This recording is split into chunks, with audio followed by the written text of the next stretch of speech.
Good morning, Littleton. Welcome to the joint Select Board Finance Committee meeting. Budget breakfast on this refreshing February morning. I call the Select Board meeting to order. Mr. Chair. I call the Finance Committee meeting to order. All right. Mr. Ansaldi, would you like to begin? Sure. Welcome to day 3. We have the calendar up there. That's day. Well, just to recap. Okay. Just to recap. So day 1 on January 17th, we had a number of boards, a number of departments up there. We did it again the following Tuesday on the 24th, and this is our third and not necessarily final, but it's a final plan. Right now, for all departments, will have had the opportunity to come before you. So today you have the police department here with Chief Pinard, fire department, Deputy Chief Clancy, and DPW, the cemetery, school department. We did the other night, and then we can have an opportunity after that for discuss the two boards, have a discussion about the budget. So with that, we have Chief Pinard. Good morning. Good morning. Thank you for having us on this Thursday morning. There's 113 in your budget, everybody. Thank you. First and foremost, I want to thank Deputy Chief Patterson and Heather Pritchard. When I was out on medical leave, they were able to gather a lot of the information that was needed in order for me to put the budget together once I came back. So big thanks goes to Deputy Chief Patterson and Heather for doing that for me. Second of all, I'd like to thank Alicia and Anthony. Obviously, everybody has a huge wish list, and we all want everything that we ask for, but we know that we can't. So we worked collaboratively with these two, and it actually worked out very well. And I appreciate both of you for all your help. Thanks, Chief. You as well. So some of the accomplishments for the police department for the year. This was our first year with a hybrid cruiser. Our capital request last year, we replaced 2 of our gasoline cruisers with the hybrid cruisers. So far, we've noticed a 47% decrease in fuel usage for those 2 cars. So not overall of our budget, but for those 2 cars. I know there's still an appetite for us to try all electric. I just don't think that the all electric cruiser has proven itself yet. I know that the Billing and Park and Rec are going to get an all electric F-150. So maybe in a year or 2 we'll see how that works out, and we'll try to follow in their coattails. One of the biggest things this year was health and wellness as our goal, and we're working towards that. We did redo the physical fitness center at the police station, and we put a new general order in place that allows every officer 1 hour to work out while on duty. This is in lieu of a meal break. They get to come in the station, and they get to work out for 1 hour. Obviously, physical fitness goes along with mental health and mental wellness. So the mental wellness portion of this is every officer has been trained in critical incident training and how to debrief. And we have 2 officers that have now been trained in peer support. No one knows us like ourselves, and we're with each other so much that we know when someone's kind of off, to say the least. We're not trained to see or hear the things that we see and hear, and mental health and wellness is one of our big pushes. We're there, we're getting there. We still have a lot more work. We're working on a regional team right now that Officer Elias Abu and Detective Sergeant Fernandez are now part of. They had their first meeting actually this past week, so that's going to go forward quite a bit. In the communication center, a big thing this year was Rapid SOS. Rapid SOS came to us through E911 and a private vendor. What it allows us to do is if somebody is on their cell phone and they call 911, there's actually an app that we just send them a message, they click yes, and we can now access their camera and FaceTime with them during the 911 call. It's pretty high tech, and it's actually really cool because it drops a pin right back to dispatch to their exact location to where they're at. So that was pretty cool. And then the computer systems in the dispatch center, we were able to update the video monitoring for the different locations throughout town. Fire departments, all the schools are all up and running now, town hall. So those are some of the accomplishments for the year. Any questions in regards to that? Okay. Dispatch log calls for the year, we go back to 2018 and we bring it up to 2022. Slight increase since last year. You'll see it's 22,464 compared to last year was 22,134. Traffic accidents. We actually reduced traffic accidents this year. Went from 251 down to 231, so 20 less car accidents this year. Chief, can I, if I may? Does that include, that includes Route 2, 495, the highways as well? Accidents that we actually write and book, so no. Okay. 495 Route 2, everything gets handled by the state police. Yep. Unless they're overwhelmed at some point in time, there's multiple accidents out there, then we will actually book the accidents ourselves and pull a number and do that.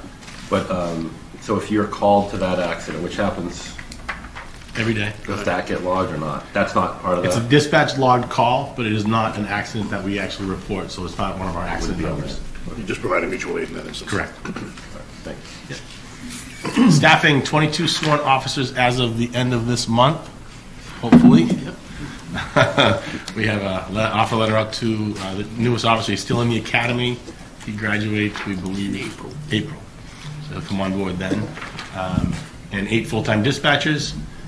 So Is that 24 with the dogs? 24 with the dogs. Yeah. Good catch, Matt. They were much easier to negotiate So, contracts with. Yes. If you get back up to that staffing. I'm going to stay with staffing for a minute and just, 22 sworn is where I wanted us to be within 4 years. It took us 5 to get there. We're at 22 sworn. Now we have to look at the future and keep this in mind as this town starts to develop and increase in size. I bring that up because we're in a great spot right now, Littleton PD. Good staffing levels, both dispatch and patrol. Just I need to be mindful going forward as to where we're going to be if we do add more housing, more retail, and more traffic. So I bring that up every year. I just want to make sure I regurgitate that again. And I just want to jump in Go ahead, because Brian. we'd had a really good conversation. As we look in the next 5 years or so to maybe adding another 1,000 housing units, the department, will have to grow. There's not an enormous amount of space left for additional staff in the, police department, and various things could happen to adjust, although from what I saw, they're making pretty darn good use of the space. So I'm just, down the road, we might have to do something. It's a great point, Brian. And again, I invite anybody to come to the station. The station's always open. If you want to tour and see what we're using for space and what the different things that we've added in there. Ryan and Alvin were able to come to the station and take a tour, go over my budget, and yeah, you saw the space that we're utilizing. I mean, the lockers are now full. We projected out, and I just don't think it was the projection that we probably should have done 12 years ago. I think it should have been increased a little bigger, but like to your point, if we do get to the 25 officers, we'll probably have to look at something a little different. Yeah. Just for down the road, just in the back of our head. Maybe a satellite office of the mill.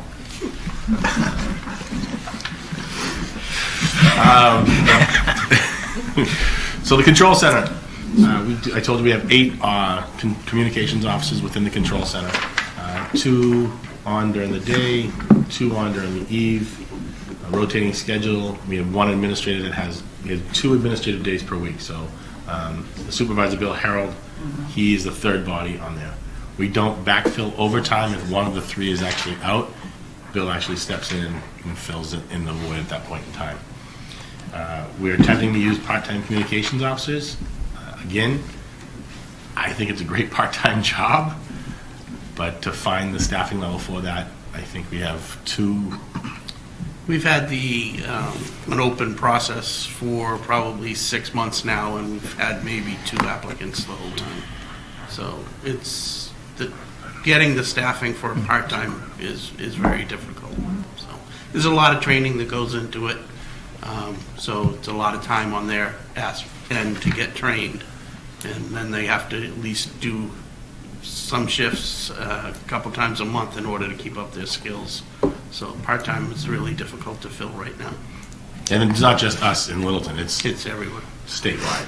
And you'll start seeing a lot more regionalization of communication centers going forward in the future. plus E9 only gives you a lot of money for that. So, contractual obligations, department proposed. You'll see that with patrol salaries and overtime, with dispatch salaries and overtime, different patrol expenses, dispatch expense, we come to a combined $3,418,666. Worked with the finance director and town administrator, and with adding certain softwares into our budget, we still were able to whittle it down to $3,378,689. Our expense budget at the police department has not increased in 3 years. So we need to be mindful of that. And I know we're level funded, and I took on the software that IT usually takes care of, but this year it was transferred into the police department budget, where rightfully so, because we should be responsible for our own bills and data. So with that being said, we did decrease it by almost 40,000 after everything was added to it. Some of our expenses, you'll notice there's a line item for uniform budget for contractual obligations. Each officer is allowed or is given $1,750 per year, broke up twice a year, for uniform maintenance, as we want our officers to actually look presentable when they're dressed in their uniforms. And then there's a uniform expense line item, that's for new hires, uniform changes, and even damaged uniforms that we have obligated to pay for. We get the question all the time, well, why does it cost so much to put a shirt and pants on? Uniforms are unique within itself. The vest itself, I believe, is almost $3,200. You start adding the pouches and the outer carriers and the different leather gear, everything that goes with it. It adds up very, very quickly to the sum of, it can go over $5,000 per new officer. That's why we really want to pick the right officer that's going to stay with us, so we're not investing a lot of this money and having them actually leave and go to a different department. So. Some other expenses that we have is just some of the memberships that we belong to. NEMLEC is $5,500 per year. Mass Chiefs Association, IACP, Communities for Restorative Justice, and DTS. I'm going to talk about that in a second if you don't mind. DTS is called Detail Tracking System. So right now we have PMAM and POS, Police Officer Scheduling System. PMAM keeps track of all of our policies, procedures, trainings, everything that we need to keep track of on a year-to-year basis going forward. We're actually getting rid of POS and getting rid of PMAM, and we're going to go with one system. It's DTS. We're losing the capability of having a code red, which calls all of our officers all at once. So we needed to find a new system for that. So with code red going away, getting rid of POS, getting rid of PMAM, we're utilizing this one company called DTS, which is going to do everything for us all in one hub. It is all app-based, so every officer will have the schedule on their phone or iPad or home computer, whichever they decide. It does update real time, whereas right now with the scheduling system we have, you have to go on and log on through. You can log on through the internet on an app, but it's not live. It's not updated constantly. So you could be thinking you're going into work with Jeff today, whereas I actually show up and I'm by myself for that shift, whereas he's not there. So we feel this is going to be a lot better, user-friendly for the officers and dispatch, and also for us administration-wise. The one thing I did find out yesterday was it will marry with Munis. So it's just a push instead of us downloading and writing and going forward. So it's a good thing. Social media and public relations, John Guilfoyle's office and other articles. So the yearly trainings that we have to do, we figured that there's a 40-hour, 1 week in-service that every officer has to attend.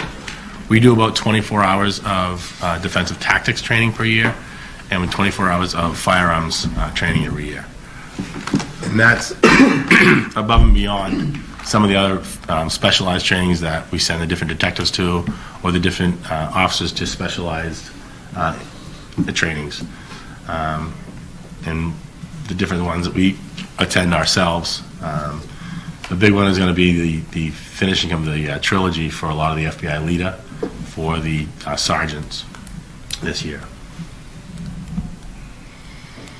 I said we do firearms 3 times a year.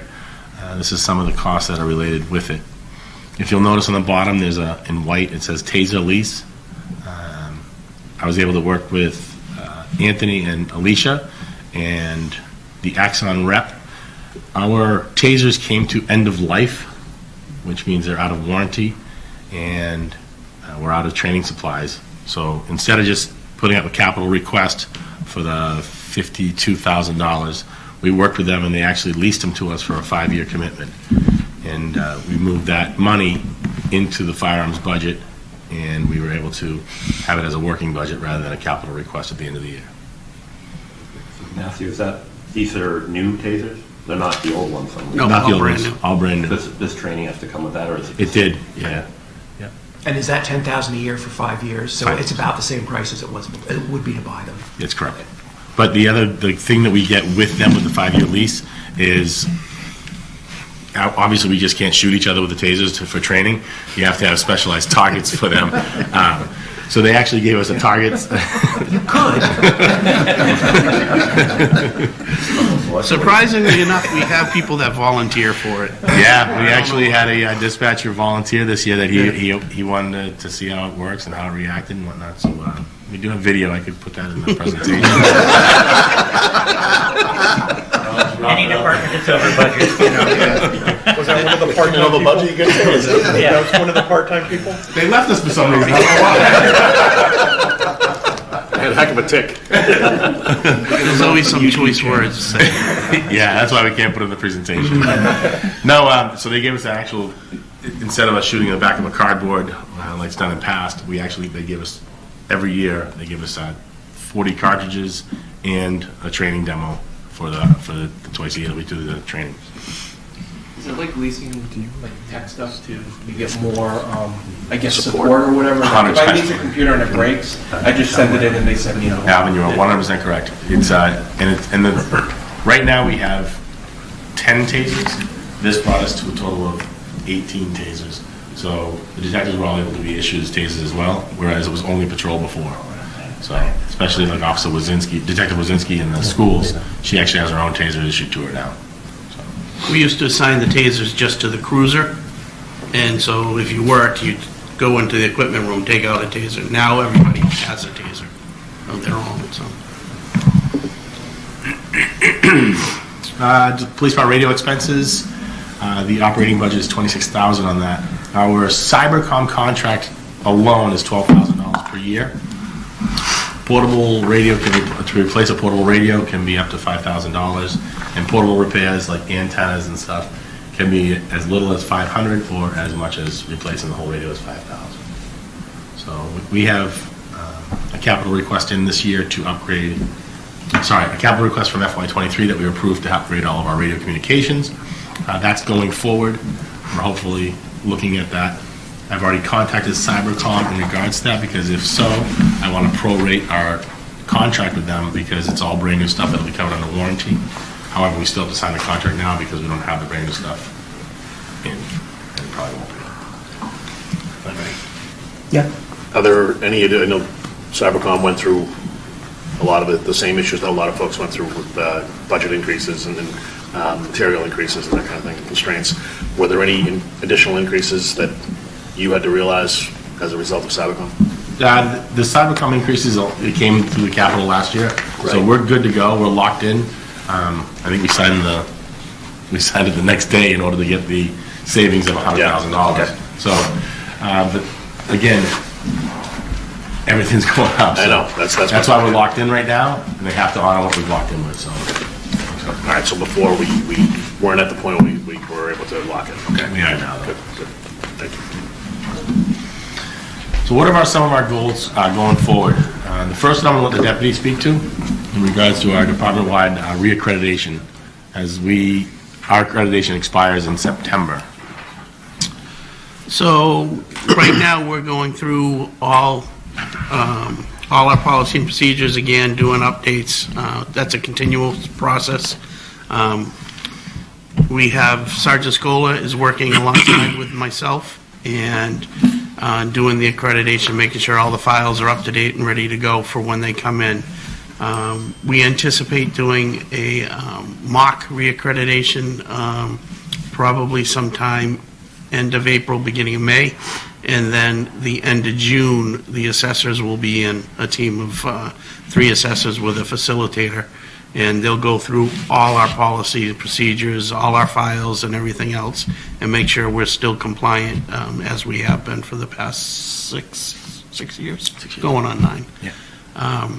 And we'll be reaccredited and get our certification in September. We'll be right on time for that. So we'll notify you guys before the assessors arrive, as we always have done. If you have any questions about it, you can speak to myself or the assessors when they come in. So We welcome that too, if you want to come down the day the assessors are there to meet them and whatnot. it takes 3 days. They're here for 3 days to go through everything. It's a very thorough audit of our department. Can we go back one more, please? Thanks. CISM is one of our peer supports as well. It's our critical incident stress management. Again, I talked about this earlier in the presentation. This is something that is near and dear to my heart. We need more of this, and one of our goals this year is to really and truly step up. We did my review. I explained to Mark that this is something that we need to invest in, and having every officer go through CISM training and having some actual key points within our department, or key characters within our department, to be able to handle that and be able to help them de-stress and get them the resources they need is going to be a big goal for us this year. Obviously, successful communication upgrade. We're hoping that everything goes well, smoothly, and the trilogy is, we were hoping to have it for this year when we go down to Orlando in April, but it doesn't appear that we're going to have a complete sergeants. We have 2 sergeants, each of which have 1 training remaining.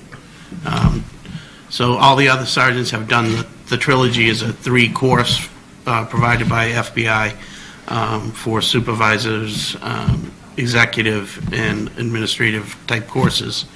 And once you complete the 3, it's called the trilogy, and you get an award and stuff. Once your command staff, Chief Pinard and myself have already completed them.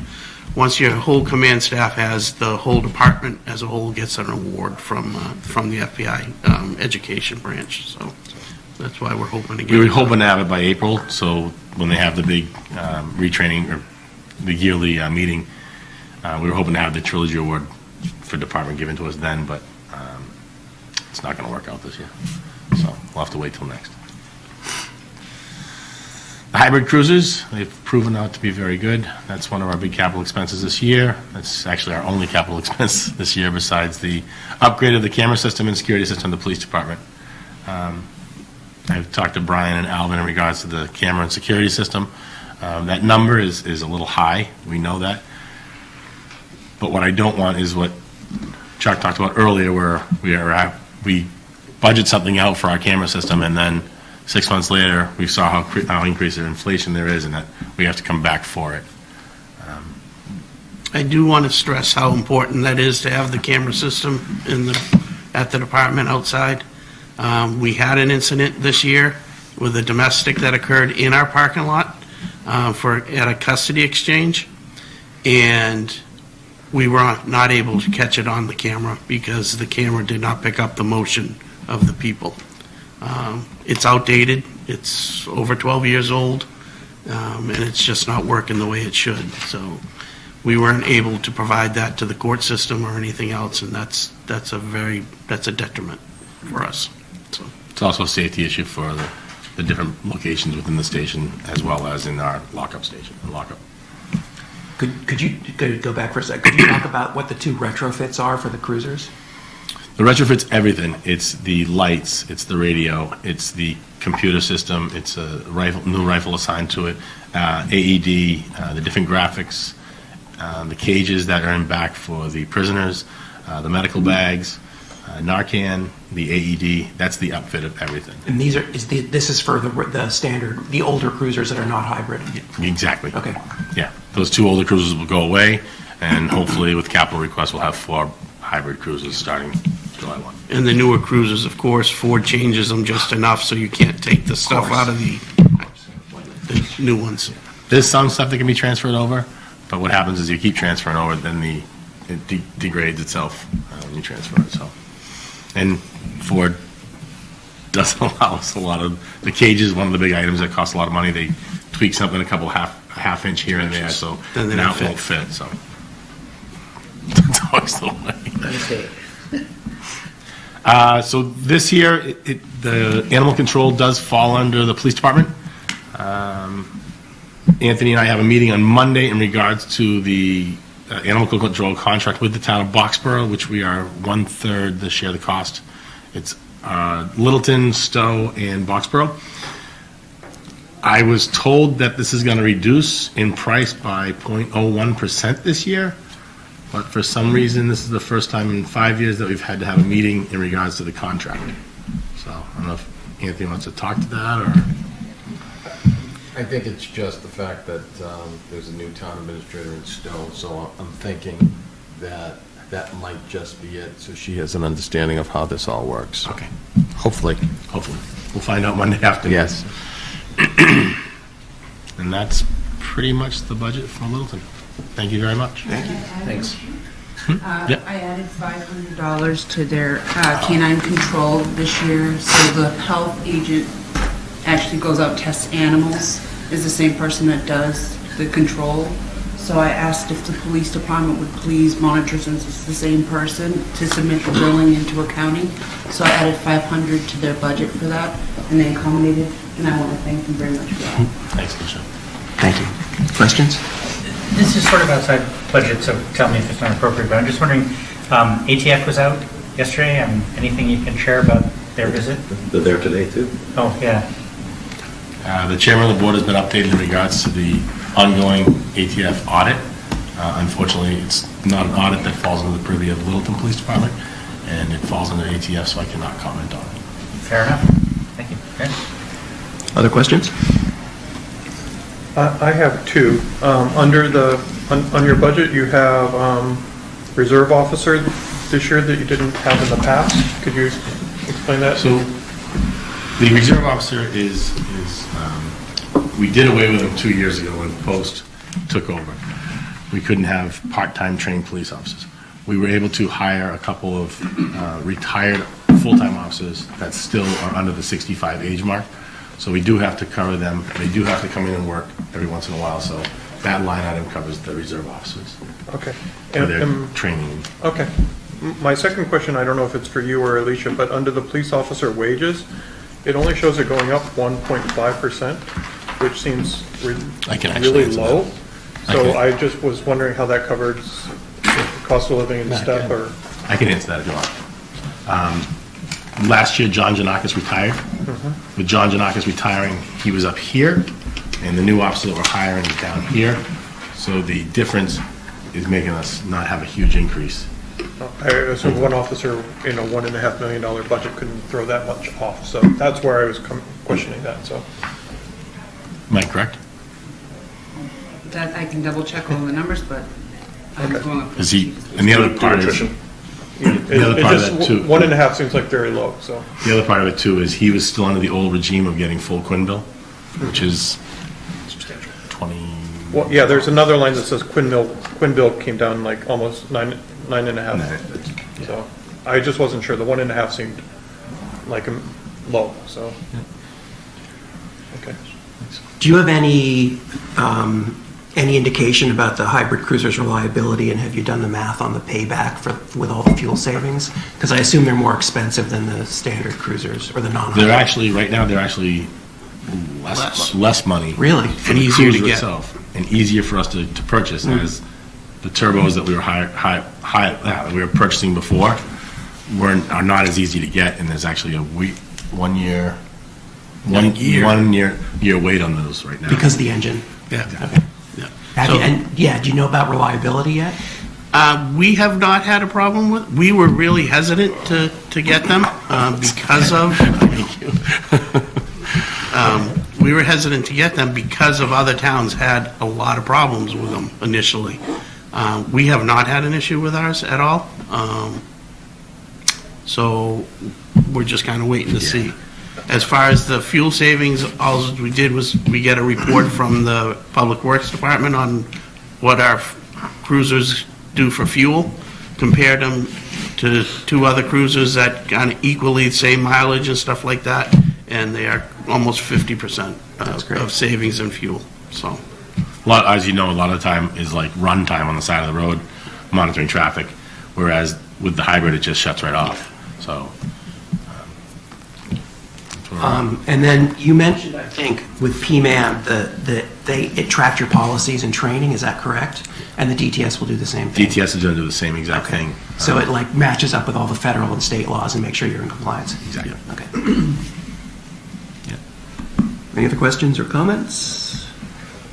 I have one more question. The educational incentive went up 36%. That was a contractual thing as well? Contractual. That's, they negotiated last year, where the other offices had very minimal educational, and they knew the Quinn bill was going, so which we knew this was going to happen 10 years ago. The officers that were here moved off the Quinn bill, and they had a new educational thing coming forward, so. Okay, thank you. You're welcome. Thank you very much. Oh, yeah, just, Excuse me, Yeah. as a follow-up to that, the incentive is there and paid out whether the officers use the education, the money for education or not. So you have to. Correct, or is that? You have to have your, you get paid for your associate's degree, bachelor's degree, or master's degree. It's a stipend per year. Okay, so, okay. It's not for, I'm sorry, Tyler, it's not for advancing, Fred. Right. But those monies are available if somebody does want to go Right. forward. Okay. We're trying to address that. Different as well. section. just, so you mentioned like the cameras at schools and then the investment cameras at the police department. Is our system integrated? Like, so you have access to everything? It's not two islands or? Yeah, and actually, it's actually live feed in dispatch center right now. All right, cool. Thanks. Does that include like the cannabis shop? I know that they had a video supply, at least in some of the HCA's, there was mention of that. But where I didn't hear you, I'm sorry. The cannabis shops, the No. retailers, no? Not right now. Okay. It's just the public, the town's Okay. camera systems. Yeah. Going once? All right, thank you very much. Thank you. Thank you very much. Thank you.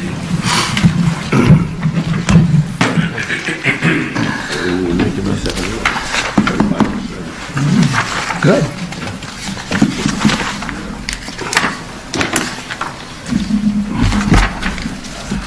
Mr. Clancy? Good morning. Good morning. Thank you for having me, though the choices were slim. You brought backup? No. Where's your tie, though? Listen, you're not where I want, I'm not. So, Touche.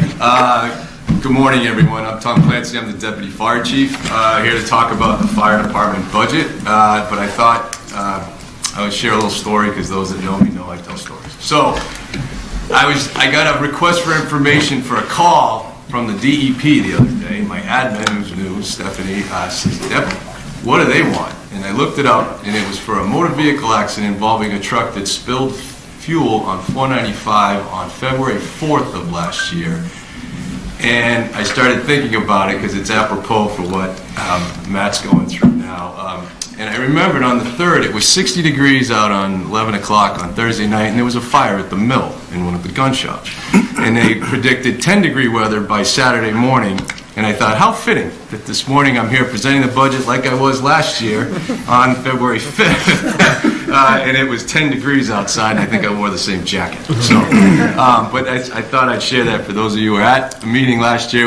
I was by myself presenting the budget, and here I am. So I'm happy to be here, and I want to thank Alicia, Anthony, and Ryan for helping me as this kind of, with the chief out, it was kind of thrust at me, and but, you know, I'm prepared to talk about the budget this morning with you, and I want to also, before we get going, thank the men and women of Littleton Fire Department for the great work they do.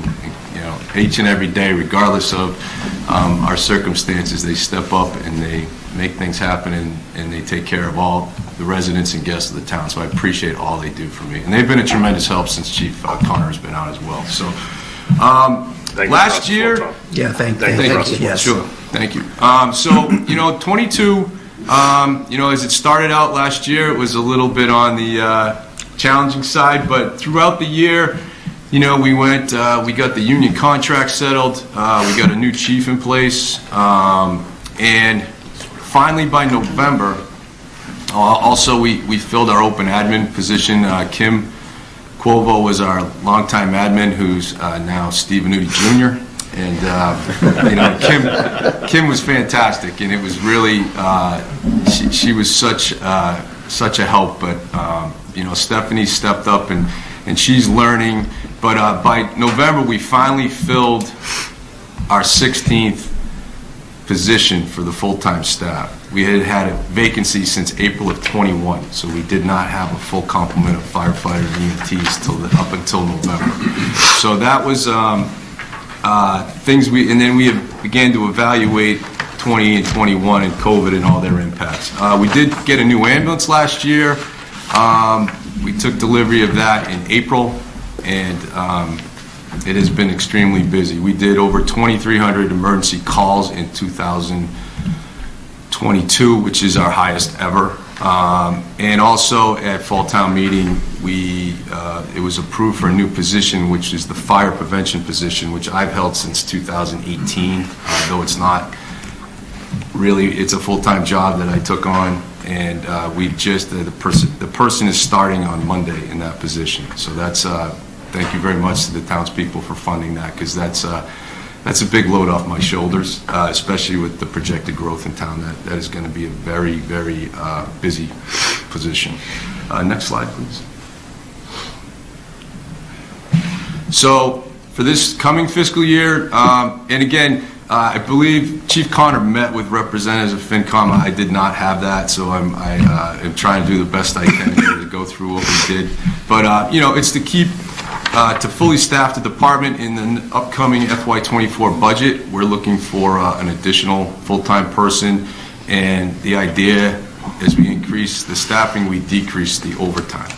And because it has been in FY23, I believe by September I was 50% through my overtime budget. So it's been, because we have to staff, and when you don't have the positions filled, there's only one way to do that and provide the service that we need to provide. And also we're trying to get, we want to get more training out to the membership. And we're looking at different funding mechanisms through grants, through gift account, but to get the next generation of leadership trained to take over the department at some point. So that's some of our goals for this coming fiscal year. Any questions on that? Good. All right. So our next for capital this year, we asked for a new ambulance. I have a 10-year-old ambulance that hasn't been in service since November, and that's presenting a problem, but we'll talk about that. So for capital this year, there's another ambulance. The salesman estimates 2 years for delivery. We'll just cross our fingers. And also, we look for a new fire prevention vehicle. We were also looking at something more hybrid or electric, but that's because I've been doing the fire prevention in my vehicle, and that vehicle there's a new vehicle on order that got in the annual meeting last year. It's supposedly we started getting built on Monday the 30th, and when that or the chief's new vehicle, which was appropriated in the fund, he has a hybrid similar to the police cruisers. That vehicle is in production right now. It's almost completed, and my deputy chief's vehicle is being traded in at that time, which will leave us with our 2010 pickup for the fire prevention officer to go and do things. But due to budgetary reasons, that was taken out, so our capital this year is for a new ambulance. Yes, please do. Okay, so the new ambulance for $450,000, Dean, the intent is for the ambulance revolving fund to fund it, but it will be initially done through a borrowing request, just so he can get the authorization to build up the fund balance within the revolving fund to pay for that. Thank you. Yeah, and like I said, that's, barring a miracle, I don't think I'm going to get a phone call in July saying your ambulance is in, it's ready.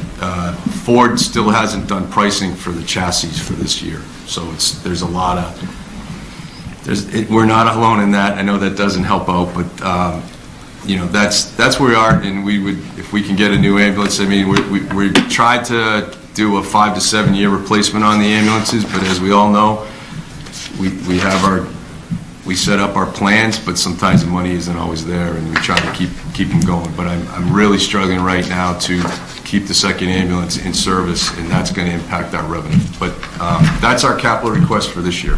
Any questions on that? Do you know how long it'll take for the revolving fund to build up to $415,000 or to accrue $415,000? Go ahead. Yeah. They're doing a really good year this year, and like you said, they had a record year in '22. So we're hoping within the 2-year time frame of when they're expecting to receive it, that they would have it in place. Thank you. From the ambulance revenues? Yes. Okay. In ambulances, like there's money through there's grants through the federal government called Assistance to Firefighter Grants, and they help you buy fire trucks and equipment. They don't do ambulance. They've never had ambulances in there. They don't just because Fire service. Well, it's also because of the wear and tear. They're not you buy a fire truck and you can expect 15 to 20 years out of an ambulance, about 5, depending on your service level, how busy you are, that type of thing. So there's not grants available to help offset the cost of that versus, say, a fire truck that you can apply and try to help offset that. Okay. And then, Yeah. go ahead. When, Sorry, Brian. when do you anticipate that the ambulance coming back in service?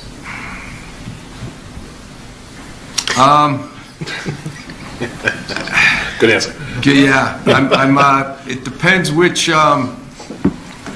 part of it. So, if I can back up a little. So this ambulance, we bought it in 2013. So we bought our first ambulance. I'm just speaking. I bought when I was EMS coordinator. I bought one in 2012, and we bought a second one in 2013.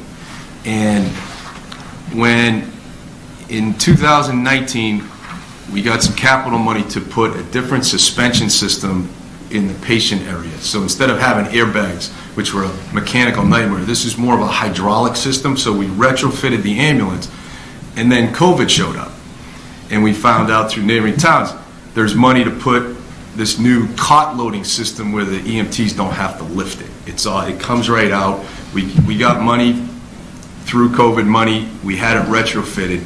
So when the replacement time was up in 2021, 2021, and we didn't have the money because we had to buy another ambulance, I said, this has some upgrades to it that are equivalent to what new ambulances have, but it's got corrosion, let's paint it. And I got money last year to paint it. So I contracted with a local vendor to paint it with a 4 to 6 week time frame that turned into 11 weeks. And when I got it back, I got some suspension. I've just encumbered a number of different mechanical issues that I'm working on. Parts have been an issue. For diesel systems, use a regeneration system that can be that's what I'm dealing with now, along with a ride. So I anticipate March or April at this point. Okay. And I'm being optimistic. And I'll just say, when I went in to meet with the fire chief, just a story. I was there a few minutes early, and I was waiting, and there was a call for what turned out to be a dead body, and it had to be a mutual aid call because the one ambulance was already out. So it was sort of right in my face with where we are. Yeah, they have one of the other members of the fire department's in the other room. No, I'm just kidding. That's a trade They do that to secret. all of us, Brian. No one's supposed to know about Kidding. that at all. But is this one that's out of service the third ambulance or the second ambulance? We only have 2. Okay. Yeah, we have 2. Mr. Chair? Yeah. So I thought the reason that we were painting it was to get it recertified. So are you saying that we got it painted and then had the mechanical issues, so is it not certified? No, so it's certified. It The just state doesn't- does that once a year. It's 10 years old with 135,000 hard miles on it. And you find with a fire truck, ambulance, when they're the frontline ambulance, and then you move them to the backup ambulance and the usage goes down, the problems start So the to go. corrosion is part of the certification process, Yeah. but the mechanical isn't, I guess is what I'm just kind of So, wondering. they're not, the OEMS inspectors come in and inspect the ambulance in a stationary position. They don't drive it. That's the state inspection, but I have 3 different issues going on with them. And I also had an accident with the new ambulance, and I can't repair it until I can get this back in service, because that's going to go out of service for 2 to 3 weeks, and I can't not have an ambulance. So they're mechanical issues, we're dealing with them, but it's anytime something goes out of service or you have an issue and it involves parts, all you do is hold your breath and cross your fingers if the part's available. And in this case, it's just been, I'm working on one issue and the second one comes up.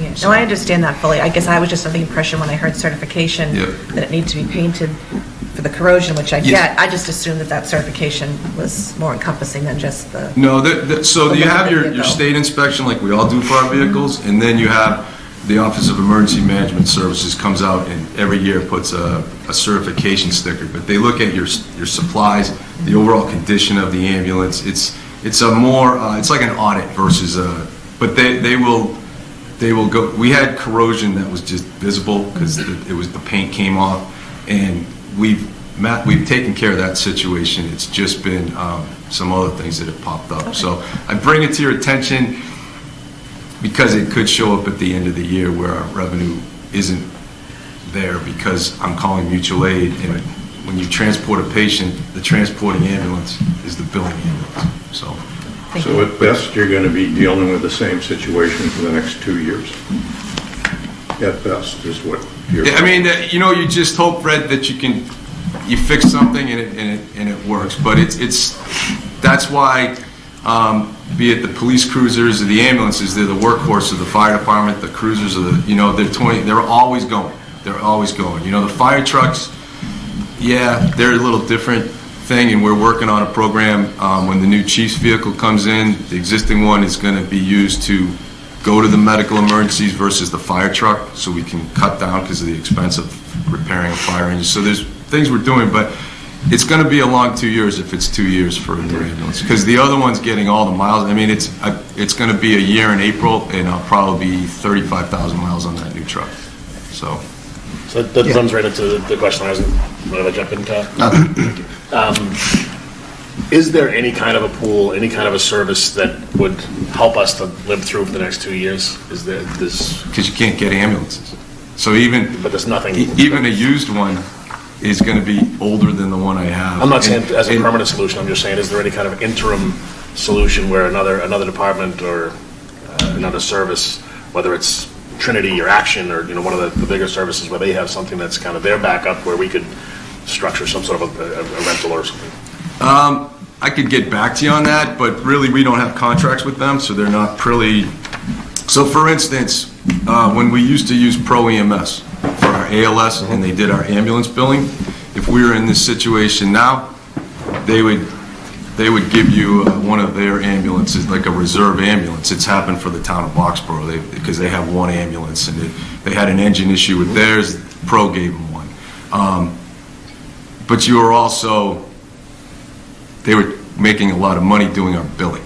So someone who's what's in it for them type of thing, I don't know if that's feasible. I could look into it, but really, that's what you'd have to be. It's not we don't have mutual aid agreements with them or any of that thing. So, and the neighboring towns are also in the same boat where they can't give up an ambulance. I'm not looking to put anything additional on you, Tom. I think every one of us here I think I could speak for everyone here by saying thank you very much for always answering the bell whenever we've asked you to do whatever. You've just stepped up and done it, so thank you for that. If you're okay with it, do you mind if I do some digging and just get some, I mean, I don't know that I'm going to turn anything up. I doubt that I will, because you know better than I, but I do have some relationships with some other ambulance companies, Cataldo, Action, and Trinity, that I could potentially. I would, if it pleases the board, I would wait and see how I make out fixing the ambulance first before we go down that path. If it's if it's going to be out for long-term. There's some other things I'd talk to you about off camera with going that route. Okay. But that would be the last resort, in my opinion. I kind of feel like we're close to the last resort, that's why I just... Well, we're still, you know what, we're still providing service. We still have an ambulance, we're still providing service. Right. We have mutual aid agreements in place, it's a revenue thing. But Yeah. it's and our back-to-back medicals are between 20 and 30%. So, Okay, yeah. that's all, but I appreciate Grab a cup the of offer. coffee, But yeah. I will just say, let me see him Got it. Saturday. Hey, Monday could be a new day. But that, just so I bring it to your attention, or however we got on this tangent, it's where we're going with that, so. But great questions, I appreciate that. So I have a question on your 5-year plan. If it takes 2 years to get an ambulance, are you asking you want an ambulance in 29 or you want an ambulance in 27? Well, I think we're looking for the funding in 27. Because you think you need an ambulance in 29, or you think you need a new ambulance? I'm asking when you think you need a new one versus when you want the funding for one. Well, we want to go on a 3 to 5 year replacement, not a 7 to 10 year like we're on now, or 7 to 12 year. So the FY 27 replaces the one we just received in 22. So that would be the 5-year replacement then. So if Yeah. it didn't come in until 7 years, you'd still be okay. Right. It's just hard to, it's hard to, in the past, we got them in 6 months. A fire engine was 365 days in contract, and now they're, oh, please, thank God. I told them to call around. See, Brian? Thank you, Jen. She just did that. Yeah. That's my... It's a good wingman. Jen's on the phone over there. See, we just padded the police stats. It's an accident in town. So, it's good. You're welcome, man. You guys work together, You know, I like it, yeah. I took care of them. Collaboration. But, what was the question? No, I'm just asking, I wanted to make sure that when you needed the next ambulance, you actually had the ambulance rather than waiting for funding until you needed it and spending another couple years, and we're always in this boat of hoping that the other ambulance survives. Right. So, hindsight's 2020. Buying ambulances in back-to-back years was the wrong way to do it, and that's why I thought I could refurb the one I had, because at the time I thought it was a good idea. You weren't waiting 2 years to get an ambulance. Who knows what happens in 2 years? I mean, right now, a fire engine, on top of the fact that it's $950,000 for a standard fire truck, some of them are 800 days delivery. It's the world, and is that going to be the same in 5 years? I don't know. But I think we look at projection is fluid. So right now, that's our plan going forward. If we get to 2025 and we realize, hey, it's still these crazy lead times, then maybe something gets switched in that. I know that doesn't help for budgetary planning purposes, but I don't think we can keep going with balloons flying over the country and you can't get anything for like 3 years. I just don't see this as relevant anymore, but who knows, it could be. So my ask is just then, in 26, you actually look and see what the lead time is for the ambulances, so that if you wanted one in 27, you could ask earlier, right? And we figure it out, rather than waiting until you need one and can't get one. Understood, yeah. Mark, to that point. Oh, sorry. I mean, we plan with the police department that we're going to replace, a cruiser or two every year. I think we need to shift our thinking from, oh my God, we need an ambulance. How did that happen? To, yep, we need to be,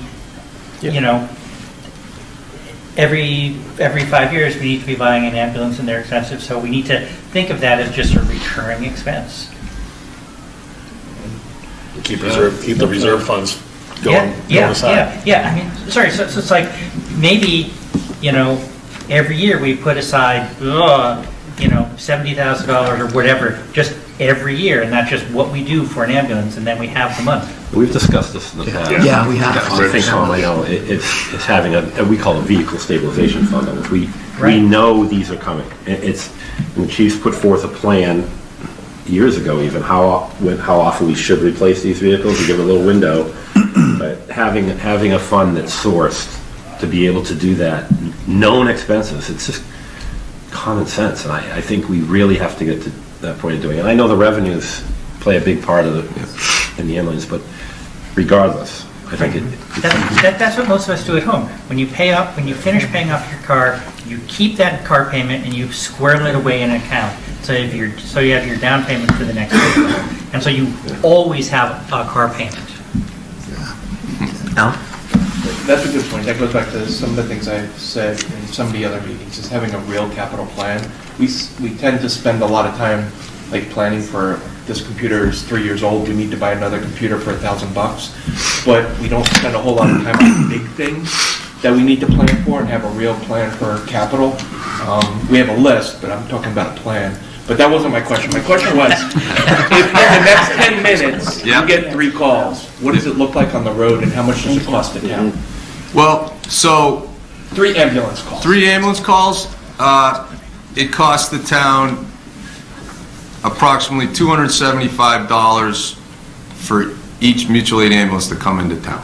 Okay. They transport the patient, they bill the patient. So we have mutual aid agreements. If we go to Westford, which we do, and we transport a patient, we bill that patient for the transport, and we send a bill to Westford for $275. That's an agreement we all have. Those are subject to negotiation type of thing.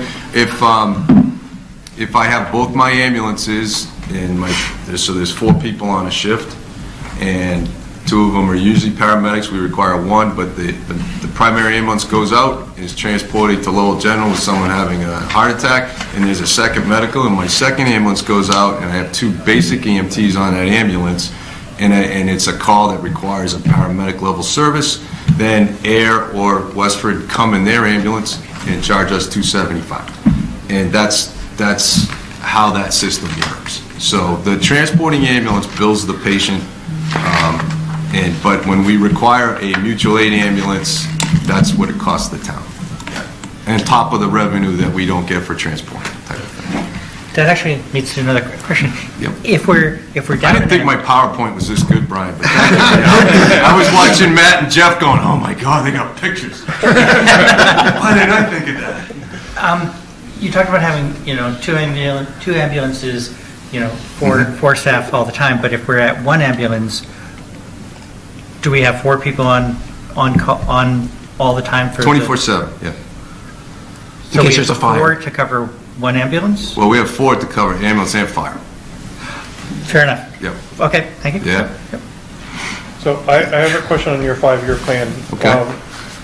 The fire prevention officer vehicle, the chief vehicle, we're buying those as opposed to leasing them like we do with the police cruisers and things. Is there a reason why we buy them versus lease them? Like, why are we not even self-consistent for the different departments? Is there...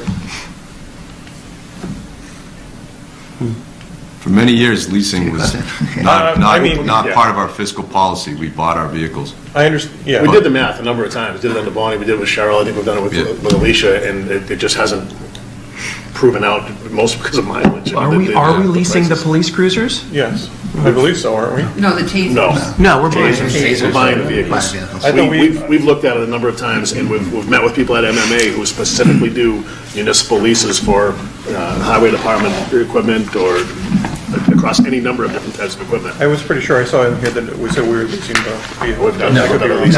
Looked at it, but we've never been able to come out ahead. And we have for years. Yeah. Purchased the police cruisers. Now, I think we've gotten a little bit better with the reuse of vehicles. I think we need to even get reallocating these police vehicles to another department that needs a vehicle, because there's still life left in them. There's just not emergency life left in them, right? So I think we can definitely get more creative. In that green. Yeah. And some of them, obviously, 5 years from now, they'll be green vehicles to some degree, hybrid, so keeping those moving. The additional firefighter position, is that covered, are you short one of the 4 bodies on a shift, or is that covering OT, vacation, things like that? No, we are always staffed. Right now, we're staffed at, we just made an offer to a new firefighter paramedic on Wednesday, and she'll be starting next month. So we will have 17 full-time firefighter EMTs, with one of them being in fire prevention. So we're staffed at 4 firefighter EMTs, 24 hours a day, 7 days a week. And we don't run down to 3. We staff 4 because it's just the volume, the call volume, we've tried going down to 3, it doesn't work, because if there's a 3 firefighter transport for a heart attack or a serious medical, and they're going to UMass, they're going to Leahy, there's no one left in town. Right, so you're right. Okay, maybe I'm not answering your Well, no, question. so you'd be at 4 with or without the position, but having the additional body reduces the overtime cost? Yes, so I'm sorry, Tyler, I'll get to that. So if July 1st, we fill that 18th position, that person, the Chief Connor did a side letter with the union, and we're calling it an impact shift, and they will work a 4 12-hour day with 4 days off, a rotating schedule. And let's say, like, for instance, there's a gentleman, one of our new firefighters is going to the fire academy next, on the 13th of this month. He's out for 10 weeks. He goes 10 weeks. You take that impact firefighter and you move him into that open position, and you cut down on the overtime so that you're not filling it. So that was why he asked for 2 so that we could have 2 people on a rotating 4 on, 4 off schedule. When I started my illustrious career with stone tablets and those types of things, that's the schedule I worked. And that's how we covered the town back then, 12 hours a day, 7 days a week. So going with 1, it's going to leave a gap there, but that person also can get moved into a long-term, like, for instance, I have another firefighter, his wife's having a baby in March. That's a great thing. That shift is open. So that person fills that and cuts your overtime down, versus either someone taking the overtime at time and a half or being ordered into work at double time. Okay. So that's why the position's being funded out of overtime. Okay, thanks. All right, I'm glad I got to that point. Janley's going to kill me. These guys I'm already in this time right now. Any questions on the 5-year capital plan? Do you have any pictures? No. I got one. I got a photo. Just one, but I think we already went by it. So our operating budget is salaries are per the collective bargaining for the union, and also with the new. They were adjusted for the new comp and class study for the myself, the chief, and the admin, and I believe the call department as well had some different things in there. And I think the third one under uniform costs. That also encompasses the turnout gear we have to purchase. So, like, it's just inevitable. Everything's costing more money, but the uniform costs also, that's contractual for the union members. They have a dollar limit, so it's in a major equipment repair. I think the point being made was at one point we used to get a capital allotment for. Gary, you can remember we had this conversation, but you can't use capital for something that doesn't have a 5-year shelf life. But back when we were putting, say, $25,000 into our major capital budget, if you didn't use it 1 year, it rolled into the next. Now we're dealing with a fixed line item, and the fund that was the Fincom at the time talked about establishing to put money in. If you had a big transmission go on a fire truck, you could come back and say, hey, I need this money to do that. And that didn't get set up, and I believe it was last week I transferred $10,000 from another line item into my repair budget because I've just had a lot of repairs in this fiscal year. And we can't pay, Munis doesn't allow the admin to pay the bill if you're in the negative. So overall my budget, both salary and operating, is where it should be at this point in the year, but certain line items are, especially repair, is just, because everything's so expensive to repair. Go ahead. Just a question for Alicia. These numbers here don't tie back to here, so are those going to be in a new book? That's the department's proposed request. We haven't gotten to the TAs. Oh, You're looking at there's the more TAs. slides? Yes. Okay. Yeah, sorry about that. Okay. Forgot my red paint. So there's the revised budget. So that those His fingers never leave his hand. Show the difference between what's Yeah, proposed and what's. it's the elbow, Fred. I'm using the elbow. I noticed that. Yeah. So we're one of those positions was taken out, as we just discussed, and the new position, overtime, was used to help offset the cost of that. Help me out, Alicia, if I'm going off the reservation on this one. But and also the plan is to apply for a federal what they call a SAFER grant. It's through the federal government. It's a highly competitive grant that enables you to hire firefighters, and the federal government picks up 100% in the first year, 70 in the second, and around 20 in the third, and then year 3, the town would be responsible for those firefighters. It has not come out yet. I believe it will be funded. It's no guarantee. Being a fiscally responsible community doesn't always help you with federal grants, but Chief Connor has someone who can help us write the grant, and that's the plan, is to try and, rather than say, so that way we're keeping up with projected growth, but we're ahead of the revenue curve, if at all possible. So Question. I like the questions on this side. Mark's like, his were like leasing. I'm like, whoa. So in '22, the budget for overtime and the actual was around $450K. For '23, we brought that down 200,000, and you mentioned that was to fund something else. I forget what you said. In '23? For this year? Yeah, for the '23 budget, you took something out of overtime to help fund something else. Oh, yeah, at Fall Town Meeting, they took some out of overtime to fund the fire prevention position. Okay, so the Yes. fire net position. Yep. So now this year, we're coming in at 356, and you mentioned for this year, you've already blown your budget on overtime. Right. So I think this may help you. Is 356 a real number, or should it be a higher number? Instead of putting a number in there and then blowing the budget again, what's a real number for overtime? Can I help? Yes, please. So they did put in a higher number, and we took it down by that one new hire that they asked for, so that's why that's down to 356. So we took 100 grand out of what they proposed for them to hire another firefighter in hopes of bringing down that overtime. So did we hire the person that we took the 200 out for last year? Yes. That has just been filled. Yeah. So we're increasing the budget by 100,000 for overtime with that new position filled, and you're adding on one more new position. Okay. Yeah, and as I that mentioned one more new position earlier, will help offset the overtime. I entered this fiscal year down 2 positions, and that precipitated the large outlay of overtime. It's just trying to fill shifts. So No, that makes sense. It's clear now. So just so it's clear to me, so we think 356 will be enough?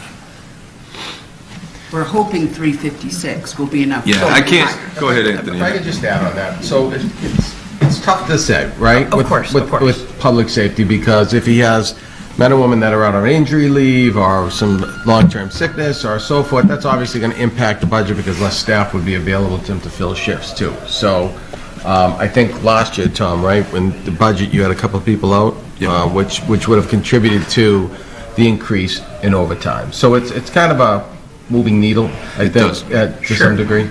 Right. I guess I'd just say, because I understand everything changes, but hope is a word that I hope for a pony.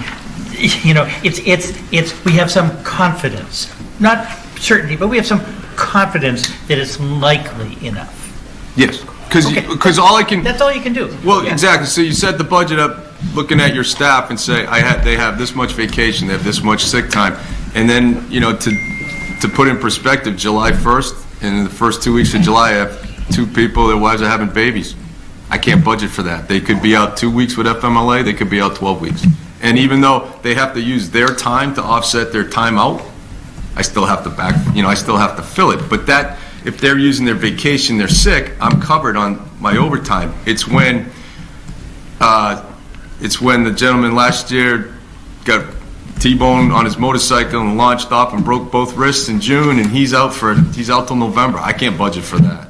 Absolutely, no. So that's all we can do is look at it and say, here's all the paid time off. There's our overtime, and barring an emergency, barring something else, yeah. Right, just reasonable confidence. I think the main thing to look at is you don't have to pay me overtime. So that's like a win for the town, right? So, Tom, I'm killing you. You know what I mean? Yeah, right. And there's a fire alarm at 24 Porter Road, so don't go to the dirigible right now, okay, because the lights are going off. So, but yeah. I thought Yardley called you. Yeah, I know, he's trying to get me out of here. Where's the hook? All right, so that's... Thank you. You're welcome. Yeah. No, those are great questions, thank you. All right. I have a couple questions. The right side of the room, yes indeed. So, on the wages side, you're lowering the EMS training, but upping the certain license renewal. Is that basically a swap, or is that something else? One went down 70. Oh, and the other went up 88. So EMS training, it's more online as opposed to in person now. So the OEMS has allowed for more. You don't have to. You can do everything online. this was under the wages line, so I wasn't sure what that part was. Then you also said earlier that you wanted to increase training across the department, but all the line items associated with training had a decrease. Well, there was a decrease in one and an increase in the other that didn't necessarily offset. So I didn't know if you still had, in the revised budget, you were still comfortable with your training numbers or your goals. And I did mention that we try to do more training through grant opportunities, or we do have a gift fund for people that donate money, and try to utilize that as opposed to out of the operating budget. So I believe that's where that change came in. Again, trying to make sure that with the TA's office that we come up with a balanced budget type of thing. So I believe that's where we're looking at. Okay. Cost This is one of the few budgets that the expenses went down considerably, so I was a little concerned about that. I was actually, on that note, you said in your presentation that uniform costs had gone up substantially, but the numbers here are down almost $7,000 from last year. Well, I think it has to do with the fact that where we are staffing-wise, and so I think every year we usually put in the same number for like the fire outfit, not necessarily the uniforms, because that's contractual. Again, they get a dollar limit, so I think money was taken out of, we won't buy so many sets of turnout gear to try to, like overtime, try to cross our fingers and hope we don't need it. And it is cyclical, like you said. It's based upon the membership. You've got people that are more senior that they're kind of on the same cycle. And a couple of years ago, we did have a lot of turnout gear and boots. And well, we bought, so we went, in 18, we went to like black turnout gear from our old tan. And they're only, at 10 years, we have to replace them. What I have now is, it's built up over the 5 years, is now I have extra of the black turnout gear. So when somebody comes in, I can put them into that. And let's say for someone who wants to join the call department, and there's still people that come in and do that. I can do that without having to buy them a brand new set of $4,000 worth of fire gear. A new full-time person, I will put them in an older set, and I have time to get them into the contraction. I have time to get them into something, so I can wait till May and then buy them gear versus saying I'm going to buy it in January. So that's helped depending on the size of the person, because I got some, but they don't fit all. But that's what we try to do with that. And again, some of this is speculation. I apologize. I'm trying to figure out why that happened. But that's how I would look at the uniform. I think the gear is in that same avenue. Thank you. Yeah, you're welcome. Any other questions? So I'll just say that I'm a little concerned that the expenses lines for this department has went down considerably from what it was from the 23 budget. And we just said that the ambulances are an issue, but we didn't increase the repair budget either. So I'm not saying we shouldn't approve it as is, but I would expect that we're going to be revisiting this later.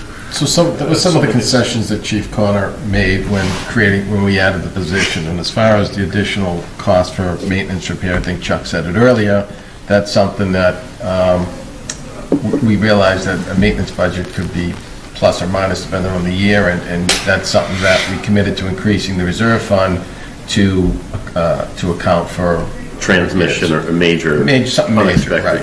Maintenance, things that would be the finance committee's reserve. Right. Yeah. Great, thank you very much. All right, I still have one slide left. Oh, okay. You know? Are there pictures? No pictures. No pictures, 'cause, no. So I think looking over the next 5 years, as I look at from my tenure here in the fire service, a couple of things. One is, hiring and retaining. And I use qualified EMS professionals because it's 70% of what we do. It's becoming very difficult to find people, and that's EMS in this particular instance. It's healthcare in general, and we have a growing population here, and that's going to continue to be something that's a challenge across the board. All the fire departments in the area, we're all competing for the same group of people. And so that down the road, as we move forward, it's going to be an issue. And I don't know if that turns into regionalization or how it works, but there's something to think about. Ambulance revenue billing and collection. Chief Connor did a very comprehensive report on how ambulance billing works. And, there's private insurance and there's Medicare. And Medicare says we pay you this and there's no way around it. That's what they pay. And we have a higher than average volume of Medicare transports. So, and we also need to develop a policy on collecting money, because that's another thing we have a company that bills, and they send the bills out and to the insurance companies, and some of them go to the individuals depending on their type of insurance. And when we don't collect that money, we don't have a policy right now that says how are we going to do that. And that's something to think, because it's a considerable amount of money. And I'm not talking about what we bill, because there's what you can bill and what insurance will pay. They're two different things. But that's down the road, because Medicare could come out and change what they pay, and that could impact this as well. And I don't think Medicare will pay more. I think it would be less.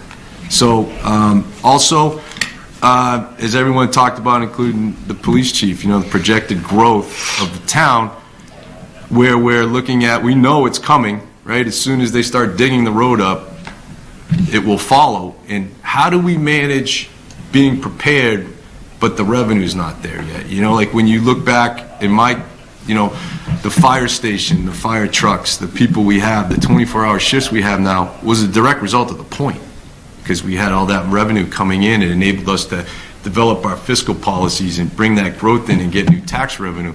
We know it's coming, but it's something as a town, it's going to be a challenge, because we're all going to come before you and want more. And then, again, talking about an aging fleet and these ridiculous lead times and pricing, I have two key vendors who fix my equipment, and as we say, they're on the back nine. They're not playing the front nine. These guys, one of them's 70 years old. That guy can fix anything. But when he retires, I'm going to be struggling to find people to fix the trucks. So I don't want to bring a negative tone to this. I'm just kind of thinking out loud, like, where are we at? I do have a young man who comes in and does a lot of work for me right now. He's a diamond in the rough. He does all my diagnostics of check engine lights on my big trucks. He's 25 years old. He has his own business. I call him. He's here the next day. He doesn't come cheap, but he comes, he fixes it. And that's what I mean by that. Keeping everything going, how do we do that? And energy and technology, we're talking about electric vehicles and all those things. What's coming down the pike? And I'm not saying I have the answer, but we've always said we need a new fire truck, and it's going to last 25 years, and we're going to do a refurb in the middle. Do we start saying we're going to buy a fire truck and in 15 years we're taking it out of service and we're going to get another one? Or do we look at leasing? Are we going to lease vehicles? Is that the way to do it? Do a fleet lease, and then you get out of all this expensive repair at the end. And also, I feel that a lot of the young men and women in the fire service don't want to be chiefs and deputy chiefs. They don't want to do that now. They see the stress, they see the hours, and and how do, and the way to move them forward is to encourage them to lead. And that's training, that's leadership classes. But that's where you're at now. I think that's another, just like my first one, I think it's going to be hard to find people that want to take these jobs. They're hard.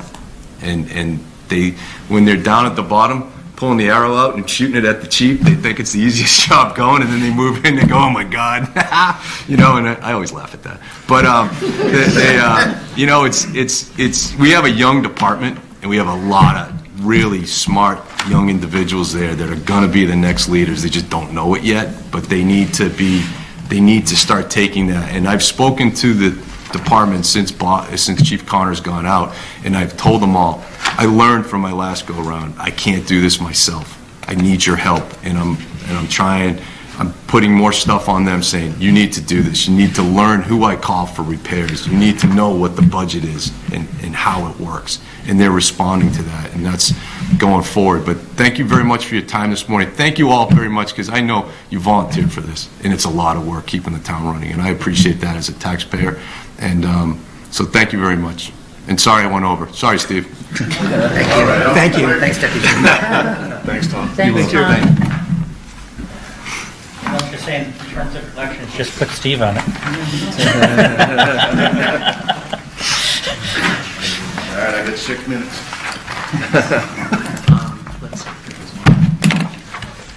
Good morning. Good morning.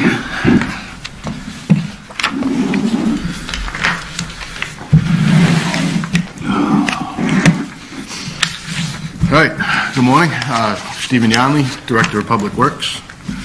I'd like to echo the statements from Police Chief and then Deputy Fire Chief, working with Anthony, Ryan, and Alicia.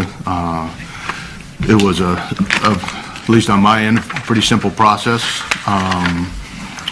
You know, went very smooth. So with that being said, I'll just try to go through this as quickly as possible. So, as I'm sure most of you know, I came on last March, beginning of last March, so I've been here for almost a year after 21 years in another community. Lived in town for a long time, so it was a fairly seamless transition. But some of the stuff over the course of the last year that was done, obviously this traffic signal at the high school, that was paid for by the town, and late in the spring, we transferred control of that signal over to Mass DOT, so that signal was complete, and now they're responsible for it going forward. With that, also work, we have a lot of large-scale projects. There's TIP program, 2 projects on Foster Street, the Beaver Brook Great Road intersection project. There's some sidewalk that's going to be funded by Amazon up on Taylor Street. I have a project on Russell Street that I'm going to kind of try to work once sewer and water is done, upgrade the sidewalks and stuff through there. So a lot of large-scale roadway projects that are in the works. We're responsible for the landfill monitoring up at the transfer station. That's an annual expense, constant monitoring. And then also the NIPD's permit, the federal government, the Phase 2 program for stormwater, we're responsible for that.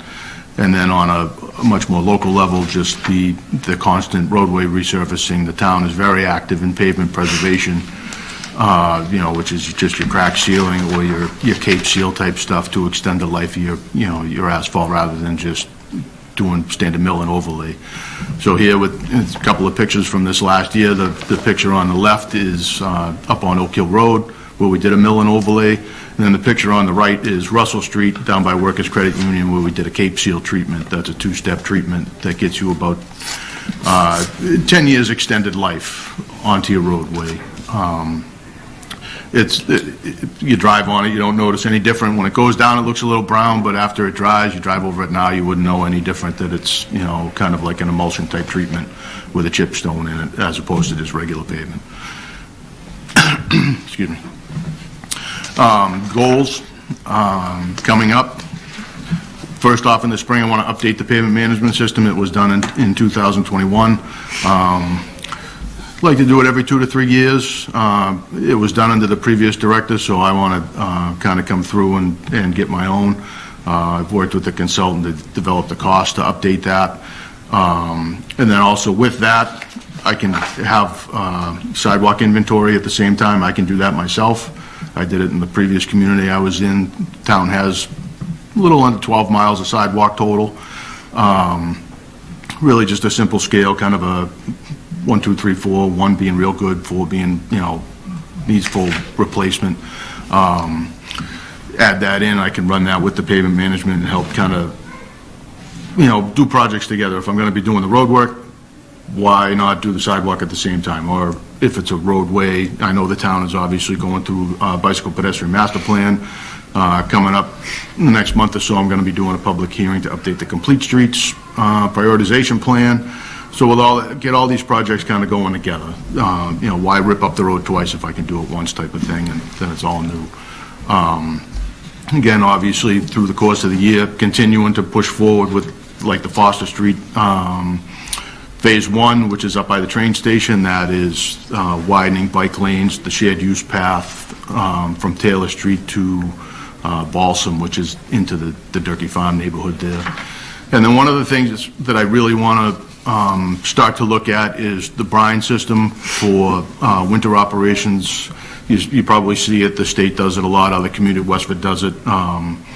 Chelmsford just got theirs running now. You'll see the tank trucks spraying on the road. It's a salt brine treatment, and that will help reduce the cost or reduce the usage of salt, as well as help keep the snow from basically adhering to the street. And salt this year, what we're spending is $97 a ton through the state vendor price. That's up $10 from last year.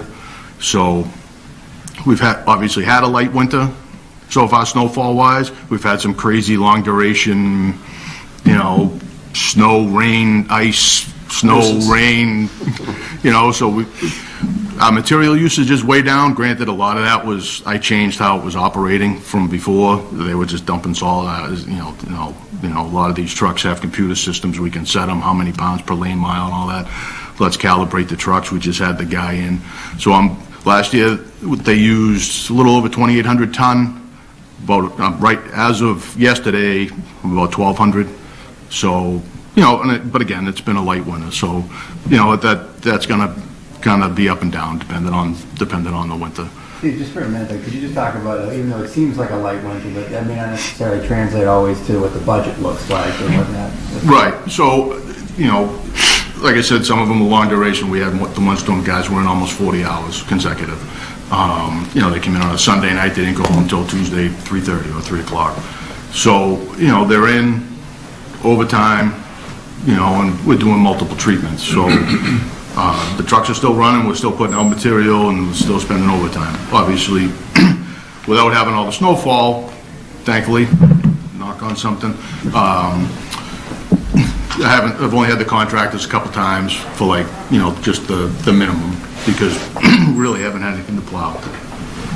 So that line's down. But again, when you look at it, you're going to see overtime. People think, well, that didn't really snow. What are you spending all this money on? Well, we still got to go out. We got to treat. We scraped the sidewalks a couple times. So that stuff's still going to happen. Wouldn't be like a regular winter, but it is what it is, I guess, at this point. Capital budget. This is what I had put in for a request, an SUV replacement. That would be my vehicle. Feasibility study, like the initial step for the DPW facility. A mower replacement and an infield groomer that were, from my understanding, requested last year and cut. This slide, after discussion with the team, to replace the SUV that I drive, which was a hand down from the police department a few years ago, given to Chris. I think it was the chief's vehicle and then the deputy chief's vehicle. And then moving out the rest and then moving up from what I had put together for a 10-year plan, installation of irrigation wells at Kerper Field and then up at the Common. I had planned on starting kind of that program in FY25, as you see, but knowing that, we're paying a lot of money to water, and then you get into a summer like this where it didn't rain for 2 months, basically. to try to really start this program. We just put a lot of money into Kerper in the fall. As I'm sure some of you know, we shut it down. We put about $11,000 or $12,000 into that field. We top dressed, we sliced, seeded, we redid a few spots. We shut that down to rest it through the fall, knowing that come spring or summer, high school fields are going offline with the sewer project. So we had to take the opportunity to rest Kerper. And when you looked at that late in the fall, it was coming together really, really good. And that's a really simple one to put a well in. Everything's over in the corner, it's got control boxes and everything. I can drop a well, tie the irrigation in, done. You know, simple, assuming I get good, water, which I'm sure I will. And then up at the common, again, it's fairly simple. I can, with the sewer project, I already talked to those guys. I can get a sleeve under 119. I can run both the two sides of the common up there off of one well. Simple, real simple. And then, obviously, we won't be spending the money on potable water to water grass, basically. The next couple slides, it's really just kind of going through. I put together like a 10-year plan. This is just kind of a 5-year, kind of how I had capital items broken out. Obviously, stuff's going to move around with other needs in the community. Some of the stuff, you start getting into costs. You've heard it from police and fire, lead times on vehicles. We ordered an F-750 dump that was approved at spring of May 2021's meeting. We don't have the truck yet. So the one that was approved this past spring, I was able to order it with a letter of intent in October. I have no timeline on when that truck will even show up. So we're hopeful the one that was ordered almost 2 years ago shows up sometime in the next couple of months. At this point, it's at Madigan's. They have the cabin chassis and the sander body. It's some hydraulic parts, PTO, things like that, that just, it's the nature of vehicles at this point, especially the large stuff. So when you get looking at, street sweeper, it's not like you just drive to CN Wood and buy a street sweeper, you got to order it, and they're significant cost, $240,000, and the way things are escalating, and the sweeper we have is old, it's a 2006, I believe, and they live in a rough environment, dirt, water, mud, it is what it is. So things like that, and obviously, like I said, I know there's other needs in the community, so stuff's going to move around. As we see the first two items, the mower and the groomer, have been bounced now for a couple of years. So eventually we got to get into that stuff. The catch basin truck, a couple of years out. Currently, right now in the spring, we combined almost 2 trucks to make one, because one truck's out of service. We were able to modify a body, put it on a different truck. So we're comfortable with that's going to be able to run for a few years and not have many issues. But again, knowing that it might take me a couple of years to get a truck, especially the large truck. The smaller stuff's a little more readily available, the 1 tons and like the SUV. But again, next slide is just it's getting into some compactor replacements, mechanic truck, sidewalk machine. And again, continuing kind of every year with that, the irrigation wells, and then maybe some installs. Like Whitcomb Field, you see there, obviously that has the pump house. It's out in the back corner that pumps out of the wetland or the swamp. I guess I probably shouldn't call it a wetland, right? Maybe some modification to that. Probably need a filter, because right now, obviously, it's a suction pump that runs the water cannon. So if it's sucking in leaves and things like that, it's not going to clog that thing. But if I have underground irrigation, I'll need some filtration. And that Whitcomb Field doesn't have irrigation, so we'll do install that at the same time. I think maybe on the previous slide. The next planned thing, in my mind anyway, is a well over at the middle school for the field to the right of the middle school, and then I can sleeve over to Jet Field, which is really nice, and just transfer that irrigation from town water onto the well water. But then again, it's just, kind of a standard schedule, replace, backhoe, skid steers, 1 tons, and then starting to get into replacing some of the compactors up at the transfer station, which, being so cold this morning, did not run. So, I haven't heard, but I think they're just throwing stuff in some open top containers up there because nothing started. So, again, that's what you get when it's minus 10. Operating budget, pretty much level funded. I had proposed 2 extra positions due to the kind of the needs and the growth of the community. 1 position in highway, 1 position in parks. Obviously, in the last few years, the town has taken on like Cooper Farm, that project, and then the large subdivision up at Durkee. So they're new, but we're still cleaning catch basins, we're sweeping the streets. Those come with open space, that conservation has needs or asks to mow, maintain. Can we build a trail? Can we do these different things? And then I had done some slight increases to some of the maintenance lines. After the discussion with the team, as you see on the next slide, obviously the 2 positions I had asked for came out. We reduced seasonal wages by $17,500, level funded the highway overtime budget. I had proposed a little bit of an up in that to $12,500. We dropped it back to the 10. Level funded the roadway repair line, which last year was 920 some odd thousand. I had dropped it back to what I thought had kind of been the funding level, which was around 740, I believe, but in talking to Anthony, we bumped that back up, and then we level funded the snow and ice budget. I had kind of had some slight increases in there, but we level funded it at the 200,000. So that gets you to the numbers to the bottom. And then just some needs going forward. Obviously, like I spoke,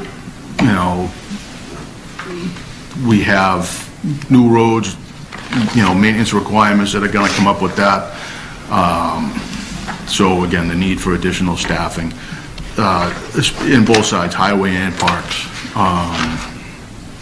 Solely because it's now, having been here through basically all 4 seasons, seeing what the department does fully, even though I lived in town for a long time, there's a lot of demand. Conservation, like I said, they have all these open, they ask, we're mowing this, fixing parking lots for them, doing this type of thing. Trying to maintain the fields, I know the town is very active with athletics, takes pride in the athletics. We want to take pride in our facilities. So, I want to be able to, provide that, but I need the people and the equipment to help do that. Knowing that some equipment and vehicles are going to be long time, I'd like to try to keep increasing a little bit here or there into the maintenance lines, just so I can continue to keep our fleet moving. And then really an important thing for me is the facility. We're starting to do a little work down there now, just inside the building. We've cleaned out a lot of stuff, trying to maximize the space. But really, you heard Chief Pennard earlier talking about, how old's the police station? 10, 11 years. He's already running out of space. Well, we're out of space. There's stuff outside. We have to winterize things to put them outside, and then summarize other stuff. It's not functional, honestly. But we're making it work. We'll do little things as we can, but really need to look into that building. If it's something that is done on site, or if it's somewhere new. Obviously, talking to Anthony and Ryan. I'm going to have some conversations coming up with Light and Water, because obviously we share the space. So that's kind of a starting point to see if they want the space, or, there's a lot that has to happen. But again, I think I brought it up to the board here back at the goals meeting back in the spring. And having lived through it in another community, going through space needs and new buildings and all that stuff, it's time to really start thinking about that here. again, just because they've outgrown that space. And if we added, like, I had a female apply back in the spring for one of the parks, or back in the summer, for one of the parks positions, and I have no ability to, I can't have a female employee, and all I have is a small, I don't have locker room space or anything else. I can't, I would have had to ask next door if she could, house stuff over next door. So, again, just things to consider. Anyway, I think that's about it. Happy to answer any questions. Yeah. Just relative to, just because you're on it right now, we're talking about the facilities. Even if we were to stay at that existing space, there's the need. I know Chris had brought this up even a few years ago, and you're right, during the goal session you did bring it up as well. But there's some benefit to, if there were an expansion, if we put an extra bay or 2 bays onto the existing space, you're able to get a lot of that equipment that you have to winterize, you have to summerize. But additionally, if using Light and Water as an example, they've got a bay that they can actually do vehicle washdowns. In New England, if you're able to wash down your vehicles, the life of the vehicle and getting all the salt and sand and everything off of those vehicles definitely extends the lifetime of those vehicles. So I think that keep beating that drum, because it is something we need to take a look at, and we need to at least have in the back of our minds, or whether we set up some sort of reserve, some sort of stabilization fund for down the road for doing that. You had even brought up some potential sites. I'm not going to disclose any possibilities because it might affect our negotiation position.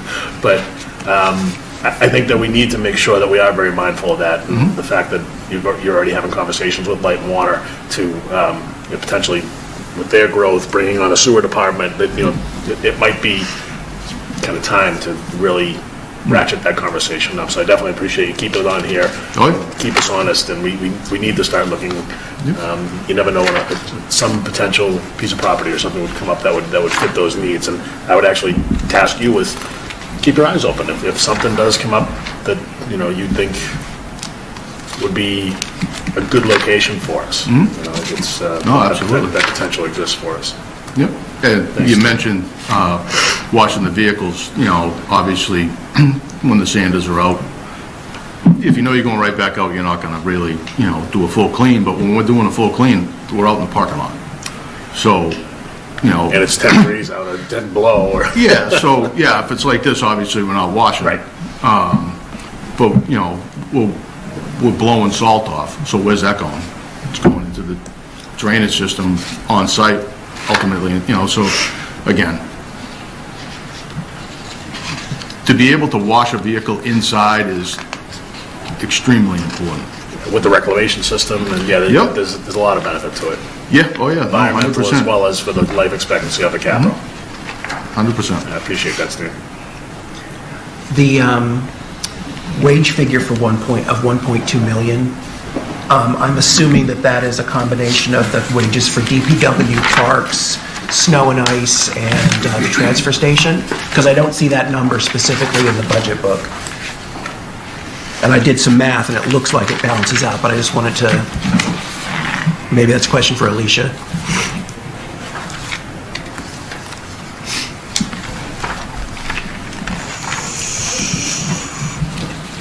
So,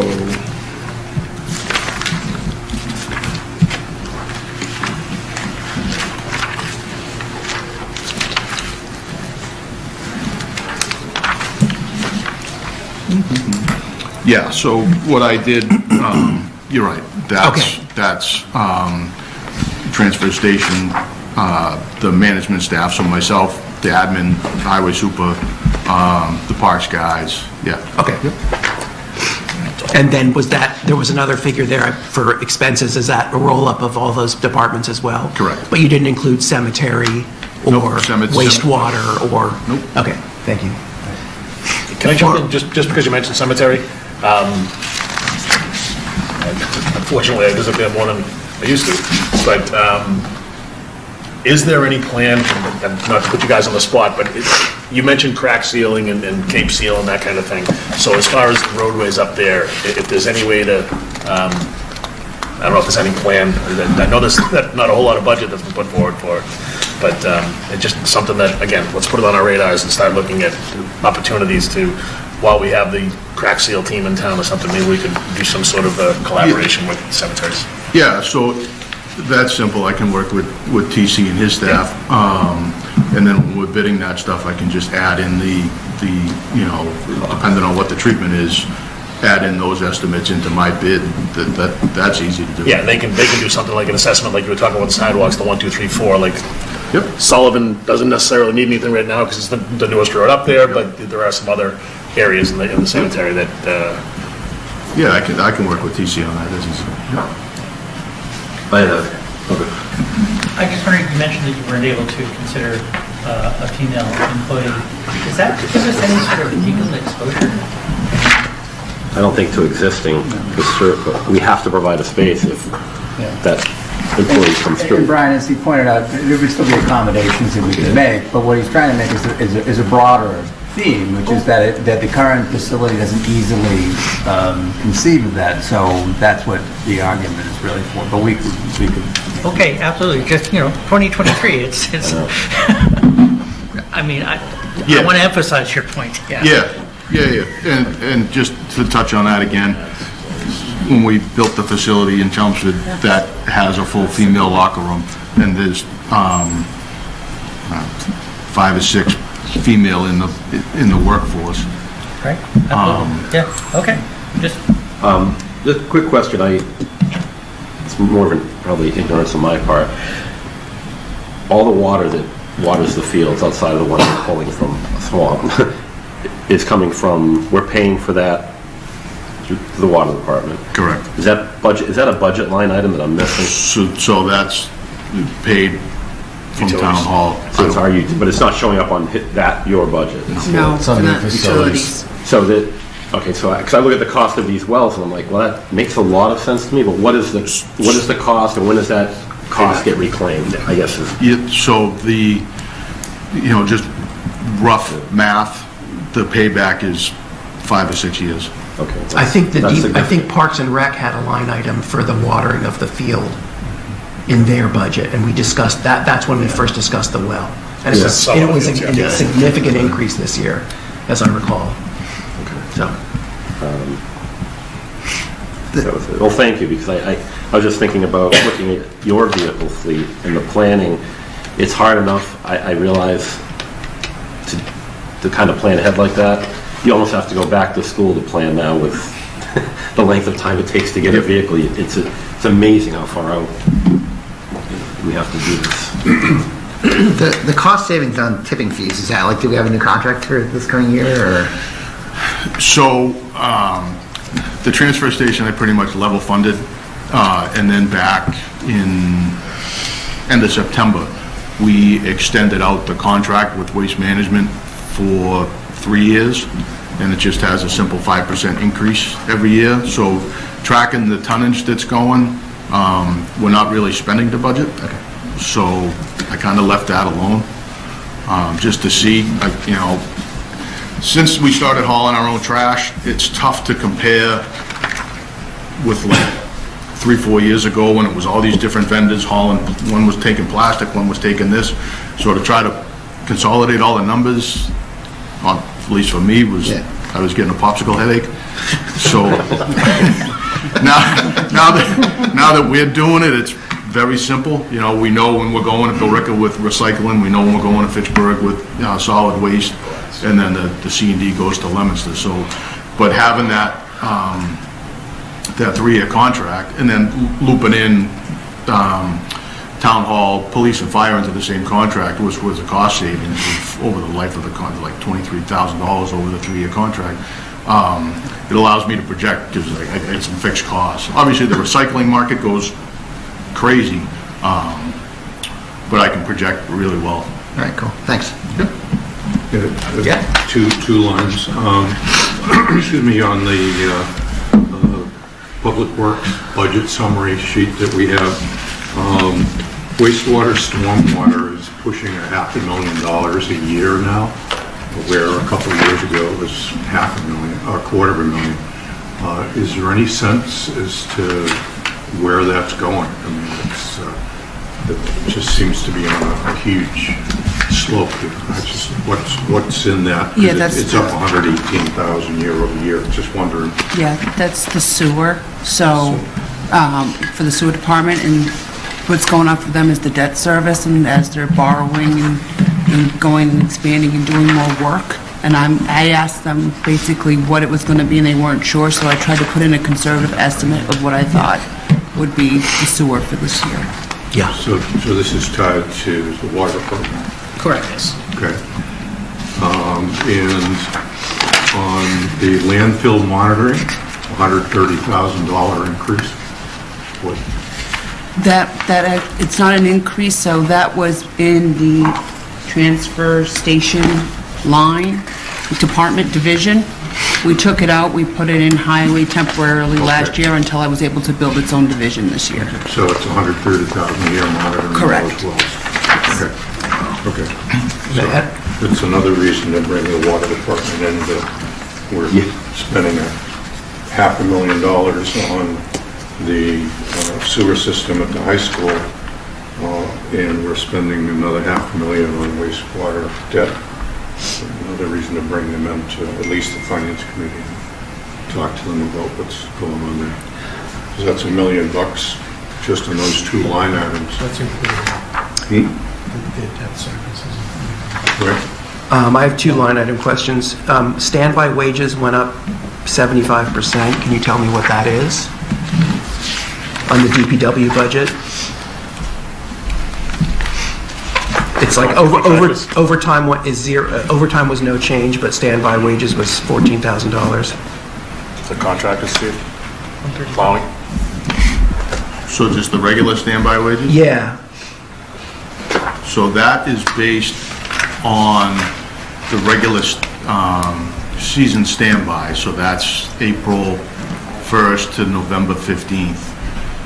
And then per contract, they get 18 hours of straight time for the week that they're on.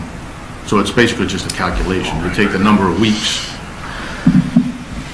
and then times 18, you got to do it, assume some numbers. Steve, in that line item, is that the, what we had to impact bargain with the trash hauling? Was that was an additional like $12,000? Mm-hmm. So that would have been the... Oh, okay. Part of the CPA, Yeah, okay. That would have been the... Got it, okay. Bulk of that increase. And then the field maintenance expense went down to zero. Was that transferred somewhere else? Yeah, so there was the line in, and I probably should have touched on that, there was a line in highway and it was called field maintenance for $10,000, but then all the field maintenance lines are in the parks budget. Okay. So basically, I was just consolidating, you'll see one of the lines in the parks went up to 10,000. 10 grand. Okay. So Thank that's you. just putting it in one place. Makes sense. Why,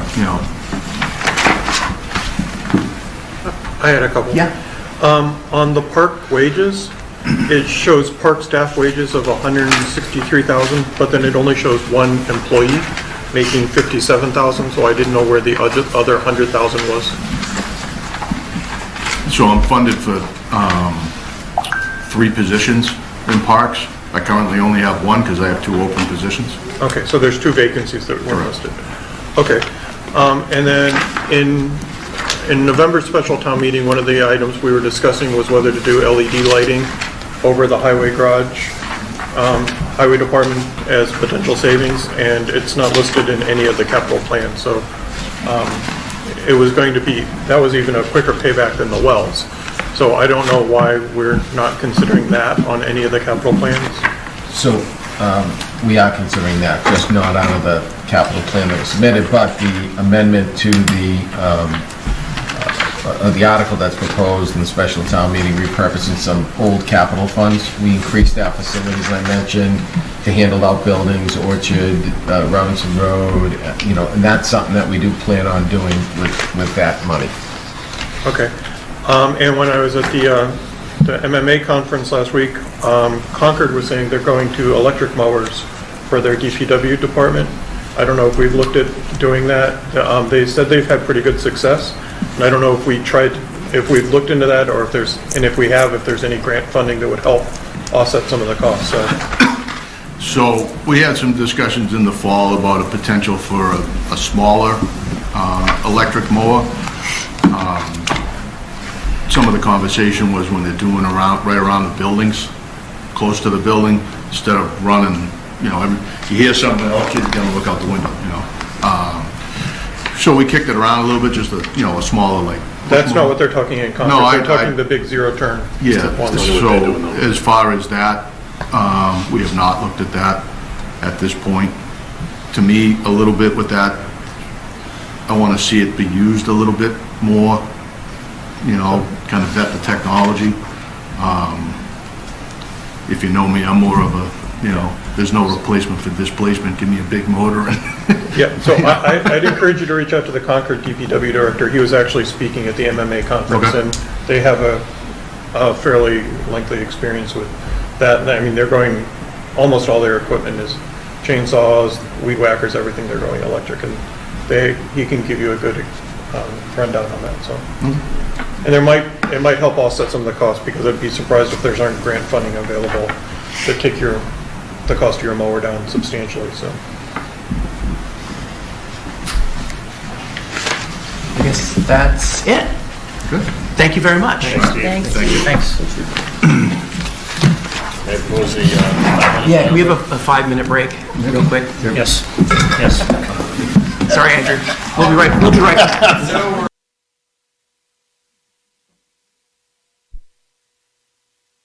What's that? All right, ladies and gentlemen, welcome back. Thank you for your cooperation. Hello. Mr. San Marco. Everyone, TC sends his regrets. I think he's fighting the flu, I believe. Aw. So, okay. it's a big faker. Tag, you're in? I was excited to watch this from back over there. Brought on up. Please begin. Certainly. So good morning, everyone. I'm Andrew Smarco. I'm the Cemetery Commission here in town. With me, I have Ian Heffernan, our new Assistant Cemetery Superintendent. Started back on Halloween. Very exciting. I love it. He's doing great work for us. We're very happy to have him. And yeah. And also with us is Carolyn Mueller from the board. So we'll be ready to field any questions you may have for us when we're done. So to jump on in, some of our major accomplishments for the calendar year 2022 have been actually hiring Ian. That was a huge step. We've been with 2 people actually for the longest time, and it's a humongous workload for just one superintendent and groundskeeper. So we were very pleased to get Ian in place. We've been lucky to continue our gravestone conservation and preservation program for another year. That's something that we have tried to do consistently for the last 6 or 7 years, I believe. We've been looking into our administrative building, which is actually going on 30 years old this year, and it's starting to show its age. We actually had an incident a couple weeks ago with a lot of water seeping in through the front, which we might have to come back to you guys for at some point for repairs. I shouldn't laugh at that, that's terrible. Other than that, we've been able to continue our regular level of service. We try to do very quality work for the town. And so moving forward, in terms of department goals for FY24, we'd like to continue developing our expansion area over on Sullivan Way to meet the demand of grave plots for the citizens. We'd like to continue our gravestone preservation program, and we've been very lucky to utilize CPA funding for that in years prior. The Community Preservation Committee has been very good to us. And we're also looking to improve our infrastructure in terms of our building and the grounds. And actually, Chuck, you pointed out the cracks in the pavement. That's something that we would love to address. And if we could do that jointly with Highway, that would be fantastic.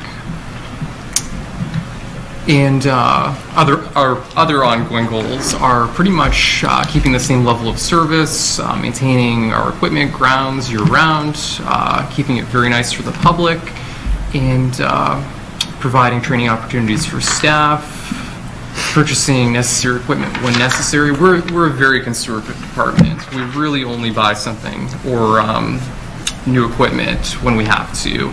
If an engine breaks, we do our best to replace it. Actually, we just had a mower engine break not too recently, and the shop that we brought it to is still not able to tend to it, but our budget may take a hit from that, just because we've got a very modest budget for vehicle and equipment maintenance. But so it's pretty much just providing that same high level of service to the citizens and those visiting the town. And we have no capital items for this year, which is always a good thing. That is, unless something comes up, but we're doing our very best with what we have, and we don't foresee any major projects coming to light for this fiscal year. So some of our major capital items that we will be looking into for FY25 through 29 would be the replacement of our dump truck, which is actually a 2012 Chevy.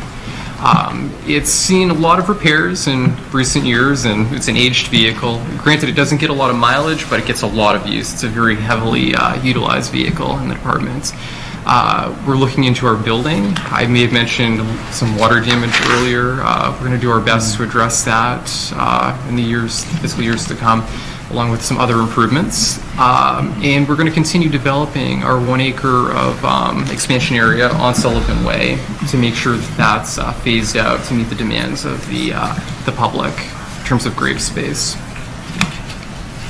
So we have a very modest budget that we propose for FY24.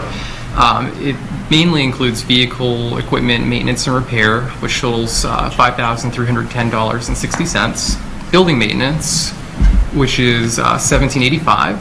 Grounds maintenance, $6,834. Dues and subscriptions, which is like licensing for our staff, subscriptions to associations and periodicals that we utilize, office supplies. That has jumped up a little bit more than in prior fiscal years because we've actually absorbed an IT fee that the IT department used to cover for mapping software. So we have absorbed, and I think that was somewhere around $3,000. So we had to tack that onto our budget. And then we have water. We go through a lot of water, as you can imagine, to keep the grass looking nice and green for everybody. So that'll jump up to $1,020. And overall, that's about a 2% increase in every category. It's very modest. So, oh, sorry, Ryan. Altogether, our staff wages are just around $211,604 for our superintendent, assistant superintendent, and groundskeeper. And our expenses proposed for FY24 would be $18,459. And I might point out, we do our best, like I've said, to work with what we have. If you look at FY 2013, and actually a little bit prior to that, our budget has consistently been around $17,800, and it actually jumped up in FY 21, I believe, to just over $19,000, so more than we're asking for in this fiscal year. And then, because of COVID, less money was spent, and we jumped down a little bit more. But with the rising costs of equipment, maintenance, supplies, we're looking to jump this up a little bit more to keep up with the inflation and costs.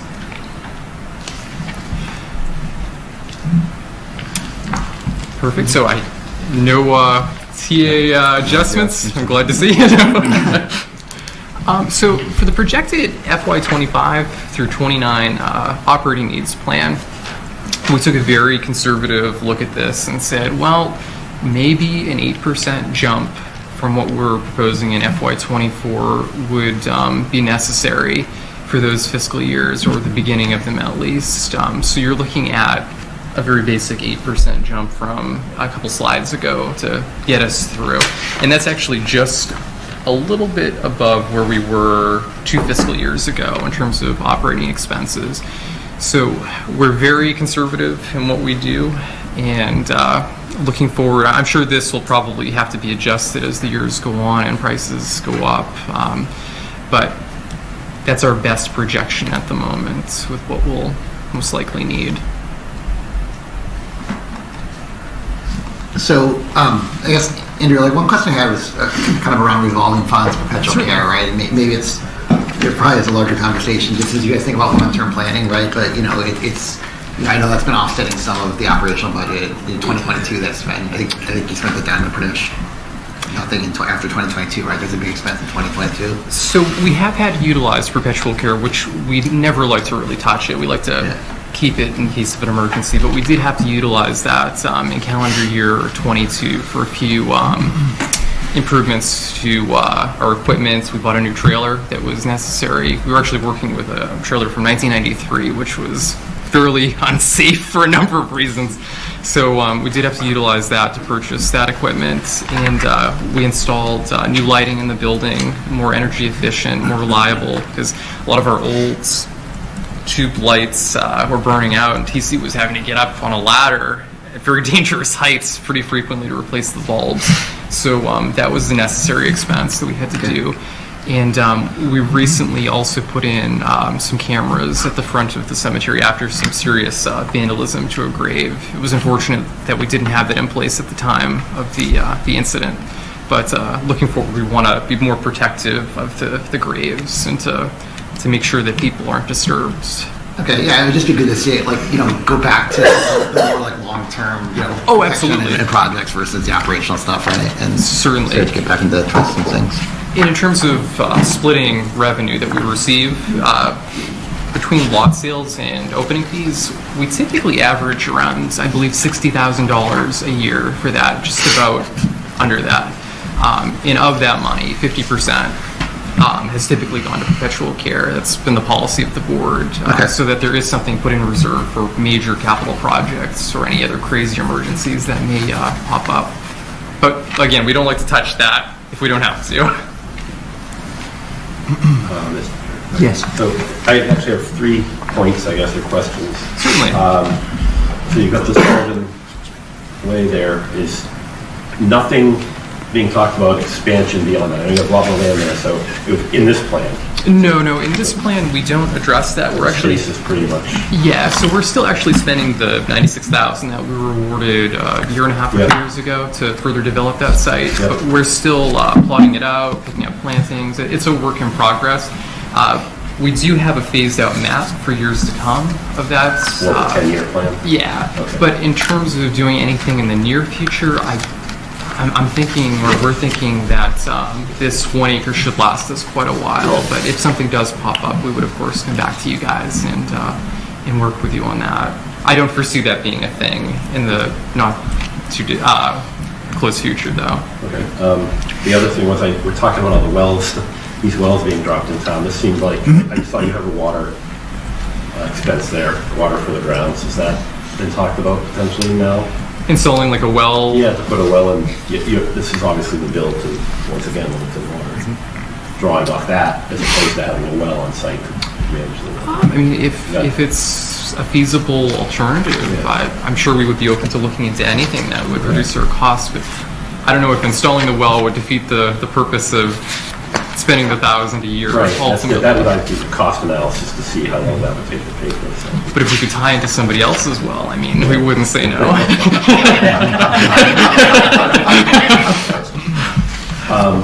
The last thing I was just thinking about, we're talking to Steve a little bit on electric type things. Your department might make more sense to test bed, if you would, some of these electrical equipment we're talking about, the groundskeeping type stuff. Absolutely. Just because it's not a massive open space that you're just sitting there mowing. Some of these things around the graves, seems like electric type equipment might make more sense to. I don't want to use the cemetery as a guinea pig on this stuff, but I think it makes more sense than the broad project with maybe the DPW. Absolutely, and I mean that's the way of the future moving forward is electric-powered vehicles and equipment.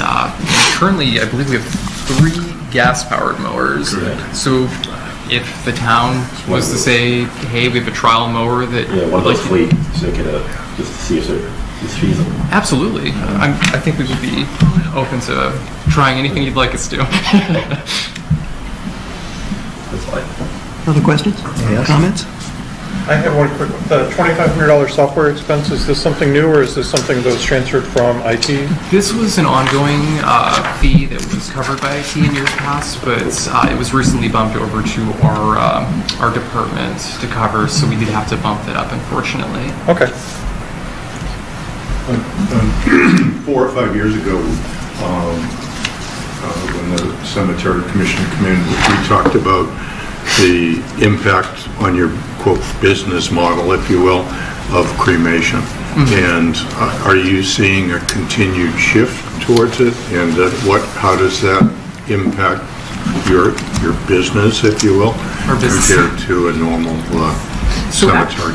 It's interesting because actually during COVID, full burials were actually the majority in recent history, which there was kind of a shift. And we were surprised to see it because cremation had been overtaking full burials for quite some time. But now it's fairly balanced overall. 50-50. Okay. Yeah. And now you can do composting. I guess. Yes. I guess that's it. Oh, perfect. Thank you very much. Thank you so much for having us. Thank you. Thank you. Thank you. Okay, so we've reached to the point where we're just kind of, we're not having the school department, so we've already met with them. So we have a couple things to bring back to you, which is we've got category one is sort of a running list of different things and asks that have come up during the joint meetings, as well as a separate category of things that have also come up that we need to also make alterations for. So we've got a table, and I'm going to let Alicia get to that. So actually this is our capital, and I don't think it's made through, so maybe I picked the wrong one. You have to give me a minute here to find this table, so all right. Presentation. We've seen before.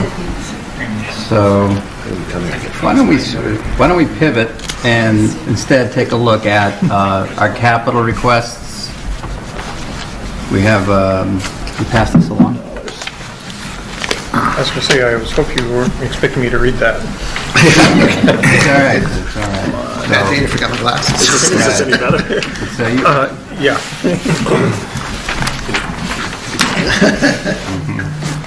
This one I had to so Alicia, if you just want to start with Yeah, that. sure. So there was an original request from the cemetery for truck replacement. We asked them to delay that purchase for 1 to 2 years.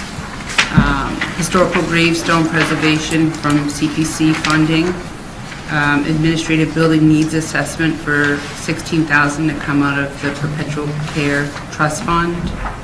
As the DPW went over earlier, the zero-turn mower, we delayed the purchase 1 to 2 years. An SUV for him, we did approve for $50,000. Feasibility study, we're going to do through, I think, reprogramming funds, Anthony, if we do the feasibility study. Infield groomer, deferred, we'll be doing the irrigation wells at $65,000. For the fire department, fire prevention officer vehicle deferred. The ambulance, yes, for $415,000. LCTV, fiber upgrades and archival for a total of $32,000 out of the pay cable fund. The zoning bylaw diagnostic and codification for the planning department, $32,000. Yes, police department, camera and security system for $200,000. They had originally asked for $250,000 and they said $200,000 was enough. Cruiser replacement, $140,000. And then their tasers, their leasing is actually in the general fund operating budget at $10,000 per year. The Club 420 sailboats, $50,000 is being funded by the PRCE revolving fund. They asked for a community center with a pool for $2.9 million. We said no. Long Lake dock replacement, deferred $41,200. New field creation, no. Replacement of their truck, yes, for an electric vehicle. Resurfacing of basketball courts at 300 King Street, delay the purchase for 1 to 2 years. And then the next is the Littleton Public School Department, $70,000 for all schools for the concrete sidewalk repair. And that was recommended. All schools furniture replacement at $20,000, central office floor replacement at $30,000, fix alumni field lighting and fixtures $280,000. We did not recommend those. High school rooftop HVAC unit $275,000, yes. High school roof $4 million, $50,000 recommended for study. High school floor, bottom floor only $60,000. $200,000 for the tennis court refiguration, yes, through a grant. Library folding wall replacement, $25,000, no. Swing set replacement, $30,000. Instead, what we did was we lumped the improvements all together for the school to prioritize projects at $100,000. And then last, the purchase of 36 King Street, also known as Indian Hill, $657,000, with a potential borrowing of 3.5.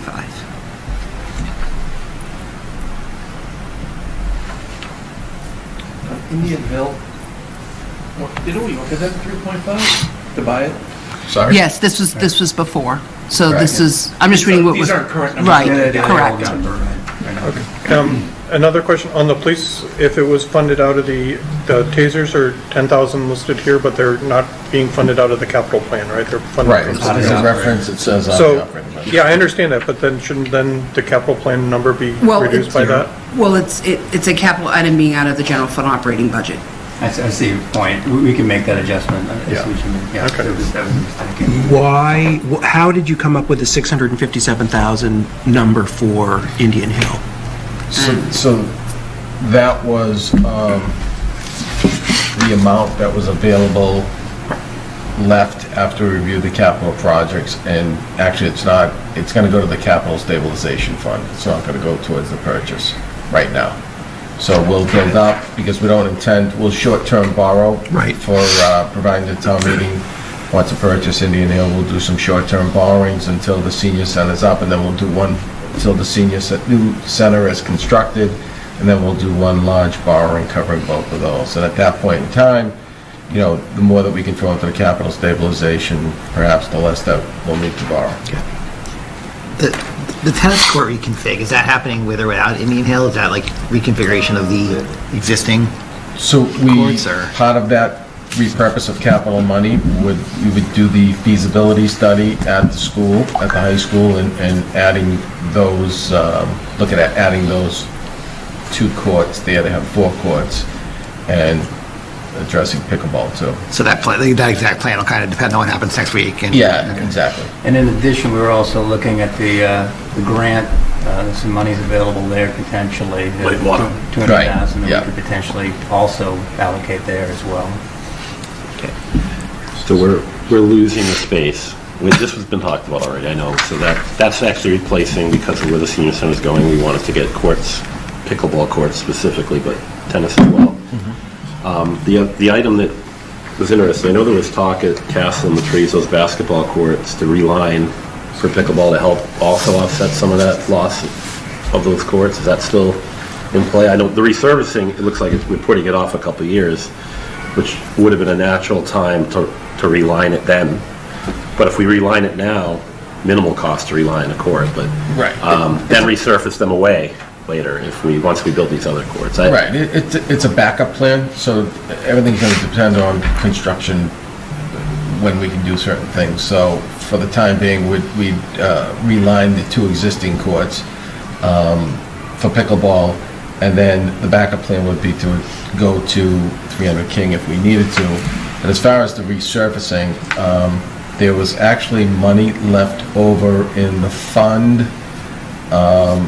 that the money was used to build 300 King Street. There's about $25,000 left. So that outside group wants to donate that money to Park and Rec, of which I said should be used to earmark towards 300 King Street, because that would be a great funding source to resurface those courts either next year or the year after, depending on when they need to be done.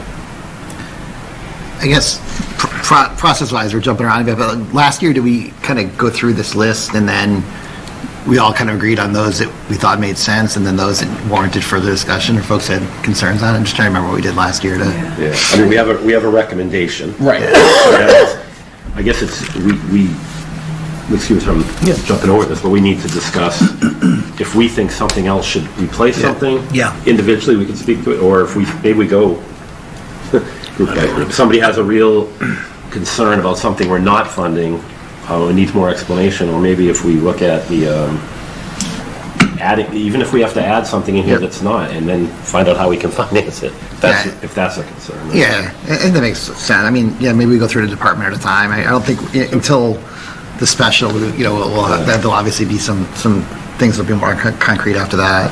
Okay, so can I ask the question, if we added everything that in the proposed funding up, is that the 1.7 million number? Because there's not a total for the stuff in the green. There's a total for the stuff in the blue, but I don't see a total for the stuff in the green. Yes, there is. It's 2.43? Yes, 2.43 in the bottom right. Oh, I'm sorry. Okay. And that's coming Thank out of you. multiple funding sources.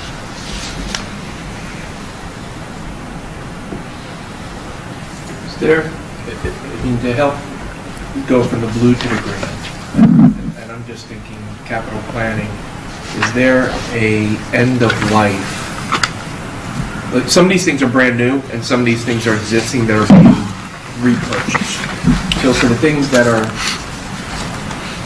existing and being repurchased, is there an end of life for these to help prioritize? I guess, easy way, is there a prioritization on here to say, if this doesn't happen today, we can't do what we need to do tomorrow? So historically, we've had that prioritization. Yes, so we went through with each department and discussed their capital plans, and we determined those that need immediate funding were recommended for funding as part of our plan.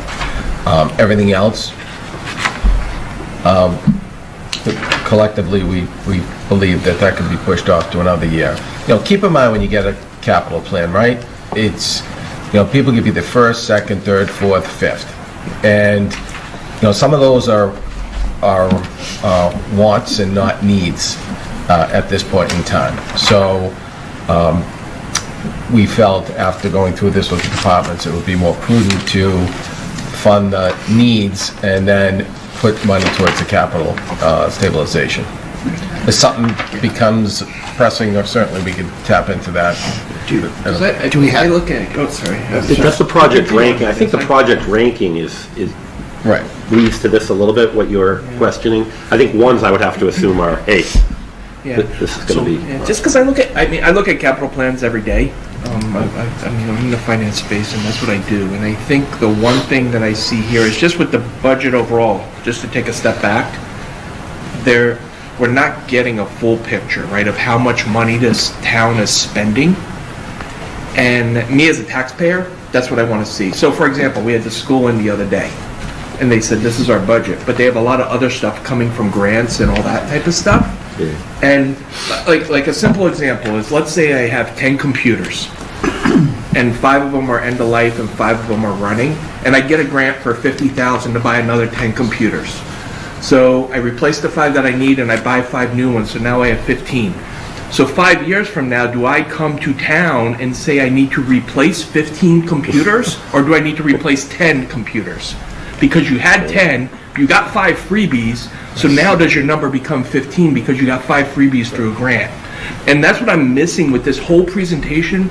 My taxes have gone up ridiculously high in this town, and the budget that I see here doesn't give me the whole picture. And when I talk to other people in town, it's the same thing that they're saying. So to answer that question, so we presented the 10-year and then the 5-year capital plan, so we planned for all those things out. What you're seeing right here is the current, the upcoming fiscal year.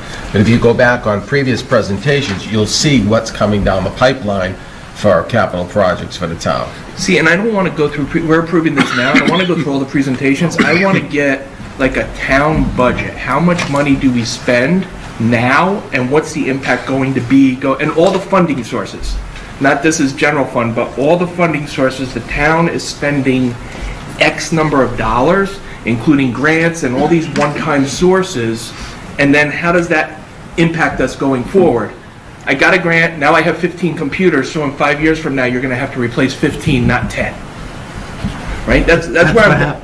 Yeah, I know, that's exactly what happens, and that's not what is maybe needed, is if we got 5 free computers, that's great, but that doesn't mean we need 15 going forward.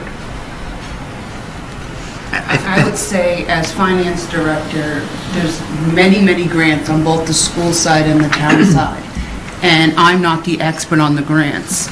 So what I can give you is based on what the department heads give me, and they may not give me the level of detail, I think, on what you're asking for. Yeah. And we don't have the manpower to gather that data by myself. Yeah, so let me just add, Alvin. So anytime we go for a grant, right, there's a process. The department head will come before the select board, explain that. And the select board has been, in the past, and continues to be very diligent asking those questions. Because, I think to your point, are we adding something on that now we have to sustain? And I'll use an example, new firefighters. If we go for that grant, that's something that the select board will discuss and perhaps ask the Fincom to weigh in on or not, but it's something that they are very much aware of before approving, even going for a grant. No, and that's fair. I just think from a Fincom, from a financial viewpoint, and I get what Alicia is saying, you guys put in tons of work in getting this together, right? I'm not doubting any of that. What I am saying is, if I got something like this for my day job, I would not approve it. Because there's a lot of holes in here, and I would go back to the CEO of XYZ company and say, you're approving X million of dollars, $30 million, but that's really $45 million over time, and there's all these other things that come into play. And they're gonna come back and say, wait a second, show me the 45. Yeah, we're replacing existing inventory with our capital items with this, and it's nothing new. Even you heard me say, as far as, there was 2 requests for 2 separate vehicles, and we said, no, we're going to do 1 pooled request. So we're thinking like that, how you're thinking, and saying, no, do we really need 2, or can we really get more out of 1 that could accommodate 2 different uses? Yeah. And operationally, I'm not questioning that. I'm more questioning, what's the total dollar spent by the town? We got a 1-pager yesterday from the Thursday from the school, or Monday from the school when they came in. It was not a very good budget. So just to add on to what you're saying, we had 2 departments come in today that have outside funding sources other than the town. We have the ambulance fund that they get a certain amount of money in and they spend a certain amount out, and we don't actually see that. Exactly. The cemetery gets a certain amount of money in and it spends a certain amount out, and we don't see that either. And I know there's other departments that have that same thing, so it's kind of hard to actually say what the budget is for anything and how those other monies are spent with relation to how the town's monies are spent too. But that's all the town's money. It's coming into the town. So all of those dollars coming in, there may be, and again, that's what I'm talking about, like in the commercial world, what paper clips are put on that money coming in, right? So let's say the cemetery money can only be spent on the cemetery. That's great, but maybe there might be money in there that doesn't have to be spent on the cemetery. We need to know that as well, all the different clauses with the money coming in. So it is doable.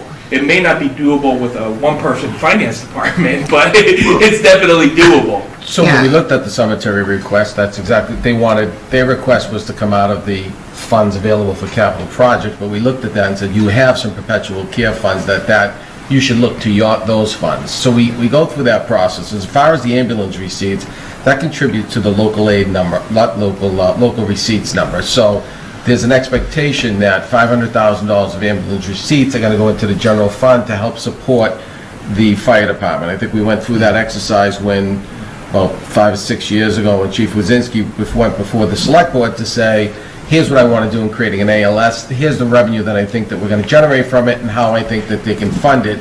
And then, of course, there's that, even if it doesn't fully fund it, I think you take into consideration the better service that they were going to provide in ALS as compared to what we were working with Samara at the time. Yeah, so for CAP, I think it would be good if there's an updated CAP plan. If we've updated the 10-year, that's probably something good for us to review and just understand. Is that in the budget book? How big now? The 10-year plan? 10 years not. So we could put that in this so you can see in the out years. And, those are going to be really, ugly numbers, right? Because it's Right. gonna say, this is how much we really want.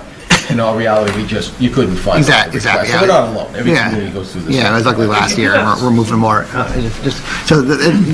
to cemetery, though, I don't want to pick on them too much, but that's a good example of the conversations we should be having, right? Because while we're recommending funding, 16,000 out of perpetual care, which is out of the trust funds, which is a good place to pull it from. What's happened with a lot of perpetual care monies, it's like Anthony said, I mean, they've funded a lot of capital items out of it, unexpected operational costs, and there hasn't been funding from that perpetual money that's being put in back into the trust funds for, 10, 20 years, right? I mean, that money is staying in revolving, it's not going back into trust funds. So, while it's appropriate, source of that money, it's not getting refunded from that perpetual money that's being used for, operational offsets and staying in Getting revolving. regenerated. Well, it's not making it into the trust, right? Yeah, it does. Yeah, it does. It does. Well, Yeah. I mean, It does. They haven't made a Yeah. deposit in a couple of years. Yeah, and quite a long time. Into the trust funds, cemetery has not transferred money in a couple of years. So that's And not I've something. reminded Andrew and Tom about that, and they both said that they would make sure that it happens this year. My point is not the individual things, right? My point is we mentioned this last year too, is how do we get a picture of all the money that is being spent by the town? Whether it is committed to a specific department, through a fund or whatever it may be, right? Through a grant, a fund, somebody donates money, anything like that. But how much money does it take to manage the town? And the other question, not question, but a comment, the other day we had a citizen here and he was saying, oh, it's within the levy, let's go for it, it's a great thing.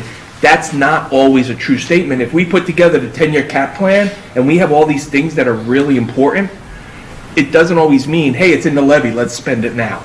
So I just want to, I don't think we need to go on all the different line items, but I just want to put that out there as a comment that I'm saying this from me personally, but other people in town are frustrated too, not knowing how much it takes to run this town. Isn't that this document? I think No. I'm missing what you're saying. This is No, because it doesn't have like funding coming in from the cemetery, for example, or other funds from the school. So various other revenue sources, and I would agree, that's something that we had talked about actually adding a section to revenue so we can see where the money flows. We talked about that from- last year, from yeah. local receipts. Is Yeah, that the annual report? yes. So Isn't that our annual report? No.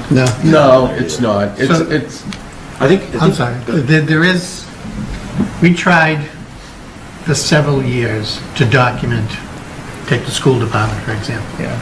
Here's their budget, $26 million that's coming out of the general fund. What else do they have?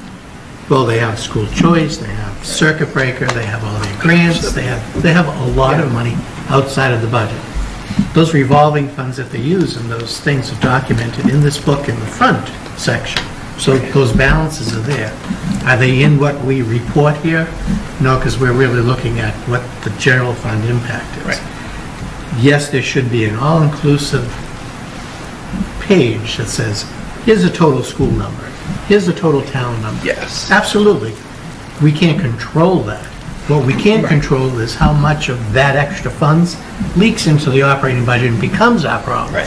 That's what we need to stop. Exactly. We can control that on the town side. We have no control of that on the school side. But if But there's- we can have visibility, but we can have. Visibility, yeah. Visibility. Absolutely. So, and we should be, like, we've talked about the, just picking on the ambulance, and we've asked the question, will that build up enough? We shouldn't be asking that question. We should see it. We should see, this is, I think I want to see what's, and if you can just point me at it, that's great, but we should see, here's how much is in that fund, here's how much is coming in.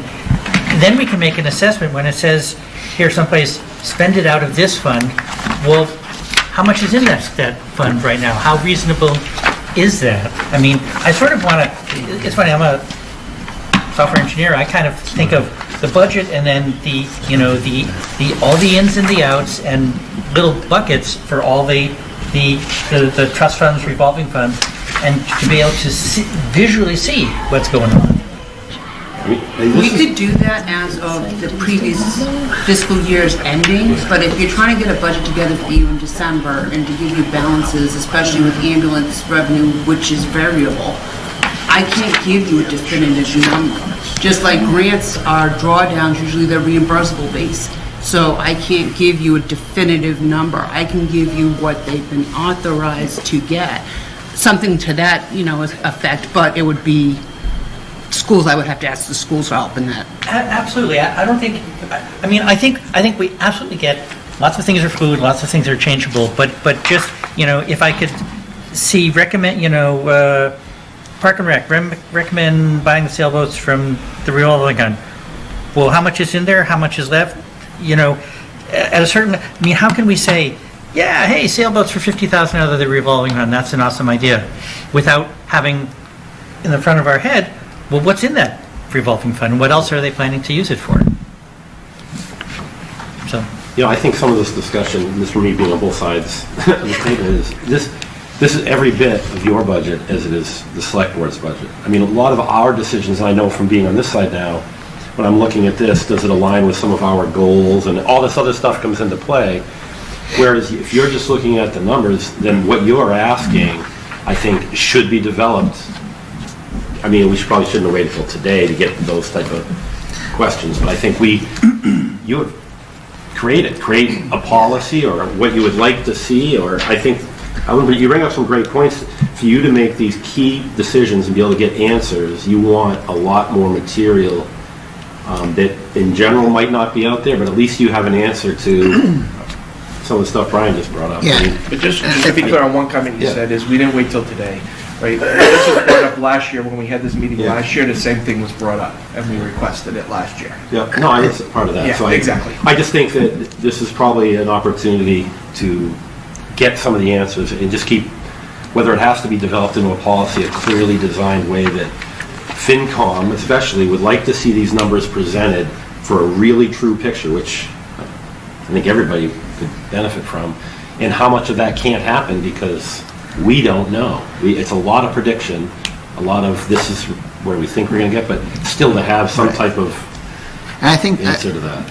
I think there's more visibility in the budget book than there has been in the past, right? Absolutely. Starting page 3rd, we have school choice, circuit breaker, Park and Rec revolving's in here, so a lot of the stuff is in here now, but there are cemetery, which is what I was looking at, but other things aren't, right? Like the ambulance stuff's not in here, right? And the uncollected receivables, I think, is a big part of that too, right? So, but maybe we can start to keep identifying gaps and get more into the book, so that's part of the methodology going forward. I think when we're talking about grants, it is an interesting thing, because if we had an actual grant writer for the town that kind of managed all the grants, they could be in this room with us and saying, well, yeah, we got a $50,000 grant. We're spending it right up to $50,000, when really we don't need to, and that's kind of what you're point. Well, we only have $30,000 of equipment that we need. So do you buy the $50,000 of equipment, now we own it. And then we have to maintain it or rebuy it in 5-10 years. Or we get a grant to support hiring a new employee in whatever capacity, and that grant, Deputy Chief. The fire is a good example of that. The SAFER grant, you get 100% payment first year, you get 70% payment next year, you get 25% in the third year, and then the town pays the full nut, right? So, from that perspective, I understand what you're saying, where, okay, what is the real cost going to be to us down the road? Right now, 100% this first year, that's fantastic. We need a firefighter right now. That's going to make it easier for us now. And then we have to figure out what 30% is going to, we're going to have to cover 30% of it next year, and then we're going to have to cover 75% of it. So I can understand seeing the whole picture, but for the purposes of what we're doing right here, I think that, for me, boiling it down to what we can actually act on is... Well, from the select board, maybe it's just from coming from the school committee and then coming here for the last 8 budget cycles on this side of the table. I think that this is extremely helpful, and each year it's gotten better, and I appreciate all the effort and time and energy that's gone in from everybody. But I do understand, using that specific example, how we can benefit on a forward-looking basis. To these grants are going to impact us, not right now, because we're going to get 100% payment, but next year we're going to have to figure out where that extra 30% comes from. And then what is the impact to, the benefit side and the pension and all of our the liability there.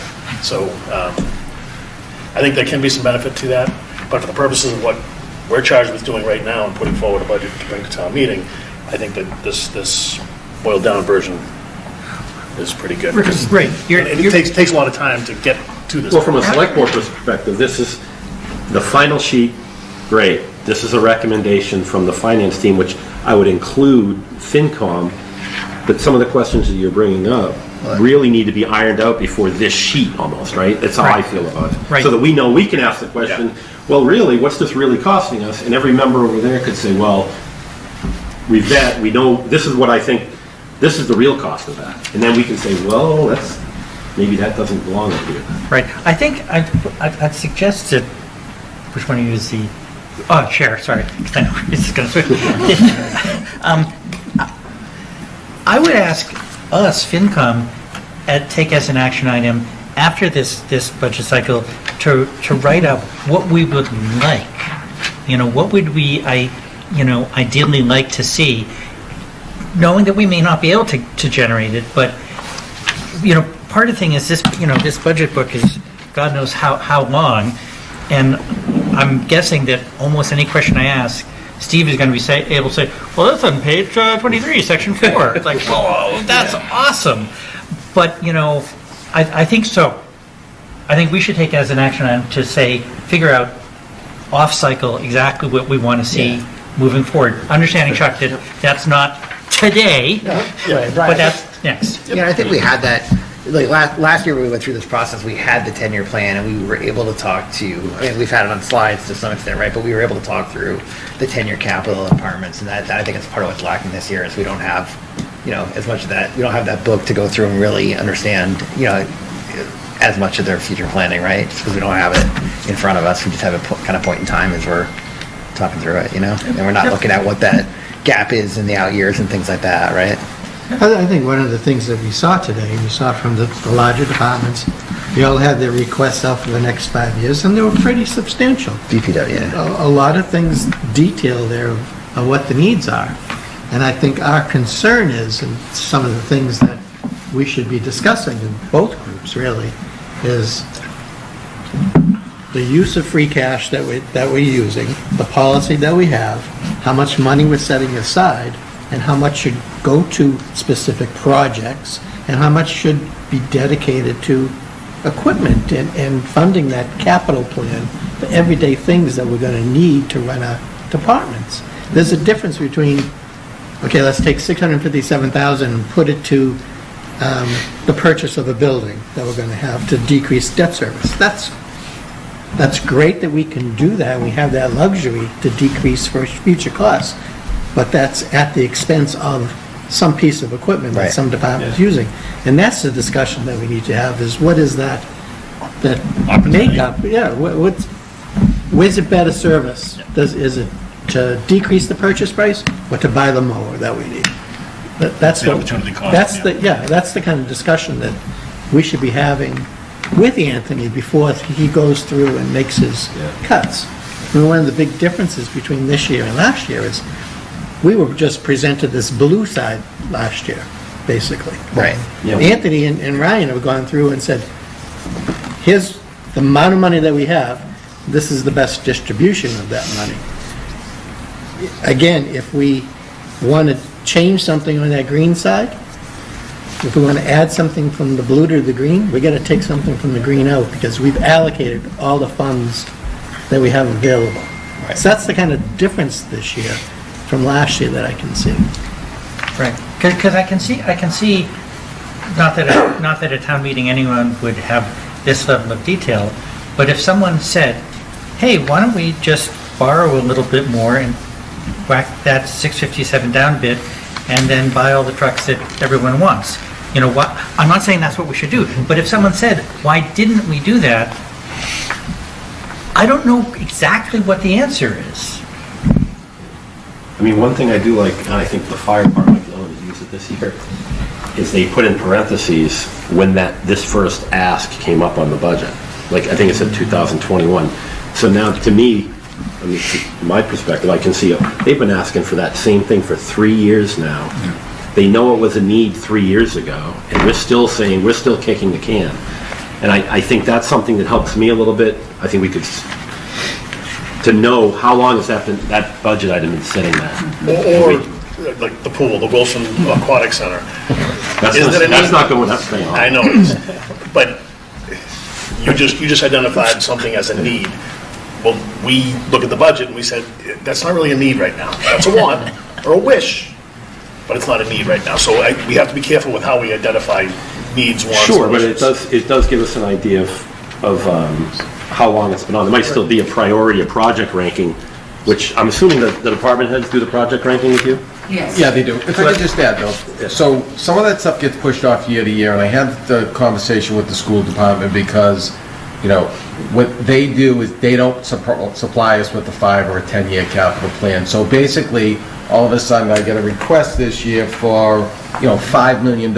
And I told, Justin and I had, and Justin being the school committee chair, had a conversation about, because he asked me, what do you think? And I said, this is what I'd like to see change, because I can't have a $5 million request come, because then we have to push off other town stuff, and we have to really analyze what is important. So we need the school department, and he's well aware of this. We send out forms, so we all have a 5 or 10-year capital plan, that we're all working together so we can address all these issues. That's the biggest curveball that we get every year is, oh, this is what the school needs this year. And I'm not being critical of schools, because Superintendent Clenchey and I have a great working relationship, and we, you know, got to this point by working together. But we need to see what's coming down the pike so we can plan. They do present that. We've been through this on the school committee where that prioritization and wish lists and Just dream doesn't lists and come to everything us, else. Chuck. It probably doesn't, but that is available, or we Yeah, can go back and find it. And that's what we asked. That we need to get that information as a team here. It's a very similar process. Right, exactly. And he's committed They to. just have to extend it. You know, he's committed to making changes too, just like what you guys are talking about. And the select board, you know, they discussed this over their retreat this year, and we come up with this process because that's what the board wanted me to do, right? And every year we're gonna build on it. We're gonna make improvements, and all working together, the school committee, finance committee, and the select board, we will continue to refine this process and make it better and better and better, and more transparent. So, to go to somewhere between Gary and Alvin's point, this, you know, we don't know when the cemetery truck that was first appeared on this list without looking. It actually has been on here for about 4 years, I believe now, and keeps getting pushed back. But we also don't know when we bought the truck how long we expected it to last, right? At least the ambulance, they say it's going to be a 5-year plan. So as soon as we buy one of those vehicles, we should say, okay, we bought it here, and it should be on the capital plan immediately. Yes. Right. Yes. I think a lot of the, I mean, the 10-year cap plan had a lot more detail. I think it had years of vehicles, But you don't even know that if you looked at, things just fall over. If things we didn't fund, they just move to the next year. It's like it's on the next year's plan. And you don't know without going back to the old plans that it was really on that plan with the one before. Holy shit, didn't the 10-year plan have that though? Didn't it have year requested or something? I thought. So the plan we built last year, The last year, if you want the last column from the last year, I'll leave that not pulled off. yeah, I mean, I think we had that detail last year, but again, we haven't seen it yet this year. I think we were trying to start to capture it for last cycle, but historical year, right? So I just want to say thanks for listening to me vent a little bit. I'm thinking more from a commercial space and presenting the boards and what they want to see. And I would never tell somebody on one of my boards to go look at page 22 when they're saying, well, what's the total amount spent by Department B? Oh, well, it's that 10, plus you got to go look at page 22 and 34 and pull in those numbers. I would do it all in a summary and see what is the total company financial view, and then work down into the detail. So that's where I'm coming from, but you guys let me speak, so that's good. Thank you. No, this is a good conversation. This is, I mean, it's better every year, better, and so I'm going to hold us to maybe after out of cycle, be more explicit about what we would like to see different. That's good, yeah. Through the chairs, if I may, so you have what we are presenting to the Capitol. That's the green side. So, you know, if the Fincom wants to have continued conversations about that, that's there. You can continue on with that. It's okay, in the interest of time, if we could move over to that list that I previewed from the boss. So, found in the meantime. If it's okay with you, Alicia, I'll just go through it. Sure. So this is just the items that have come up in terms of asks through the process and through these presentations that have come before you. If I could just go through it and then you leave it to the chairs as to how they want to handle that, if they want to have a conversation today or if they want to bring it back at a later time. But this is what we have as of today. So first thing was $25,000 for a part-time administrative assistant in the HR department. What the ask was for part-time, what the ask was for full-time, and we're funding. It was asked for part-time. Part-time. So this is the request. This is what we didn't fund that they requested. And then we're asking to put back on that one. LCTV, if you remember a conversation that Mark had, he was saying, he was making a recommendation about putting all of the benefits into the general fund. This would be close to $87,000, and we were suggesting that that continue to be paid out of the LCTV revolving fund. But with this, again, is this something that we can forecast, like, because we saw what he's going to be out of money in 3 years, right? So is this something that we can plan for in the future? Because otherwise, we're going to be in trouble. Right. And it also speaks to like treating LCTV the same as, Park and Rec. We're paying a portion of that. Correct. Why not pay a portion of LCTV? Exactly. Yeah, that's exactly how I see it too. Mr. Chair, the difference though to me is LCTV showed us their money coming in and they're putting it aside to be able to cover things that maybe we should, whereas some of the other departments, Park and Rec, I'm not picking on anybody, I think all the boards do a great job, but they get money in and maybe they spent it on I don't know what, and then they were asking us for sailboats that maybe they could have bought with that other money, and that's the side that we don't see. Which relates exactly to the conversation we just had But I about think knowing where the LCTV income is coming a good example of from. doing the opposite. They took all that extra money and have been, using it to cover their shortfalls, whereas some other departments maybe have been doing the opposite a little bit. I can definitely see you guys' points. I mean, living with it like Alicia and me and Anthony and Ryan, we know that, like Park and Rec, for example, they're trying to build up their reserves so they can take care of those things. So they take in so much money in fees, they run their programs through that same revolving fund, and they hope at the end of the year they have some residual that they can start parking in kind of a retained earnings piece to pay for canoes and to pay for the dock that they have to replace. It's working with Park and Rec commissioners to make sure that they're operating, they're letting Fincom know, they're letting the selectmen know, and that's the piece of the puzzle that you need to hear. Maybe it's dealing more with the departments and the commissions and boards that run these separate departments to say, all right, what's the ultimate goal? I mean, you're running the day-to-day. I hope that the commissioners are looking at those revenue streams that are coming in and planning that way. Do we know that they don't communicate with us? So that's part of the missing piece. I mean, LCTV coming to us and saying, and I'm on that advisory committee, so I get to see it, and it's striking to me that literally showing that we're running our reserve fund to zero on X year. No other department head is going to do that, and no other committee has been doing that, because they're trying to stockpile their money to build this stabilization or safety net. And that's the conversation that we really don't have any say in or any piece to. Well, as opposed to, all right, buy this vehicle or whatever with your own money if it's such an emergency, with whatever you have in reserve, as opposed to hurting us, getting it to our point where we have to make these tough decisions and pay for it over maybe another item that might be just as important. So that's what I don't know what those numbers are, and that's kind of where I'm stuck, because there's, how far do you want to run their reserves down? Nobody wants to. So they're going to hold these committees, or I guess they're committees. They're going to hold on to the money. Park and Rec's a good example. One example. You're going to hold on to money until you have to spend. You have no other choice. But we're being given no other choice as a town to finance it. We'll kind of be given the choice, but my question is, if we didn't finance it today, would you pay for it out of your reserves?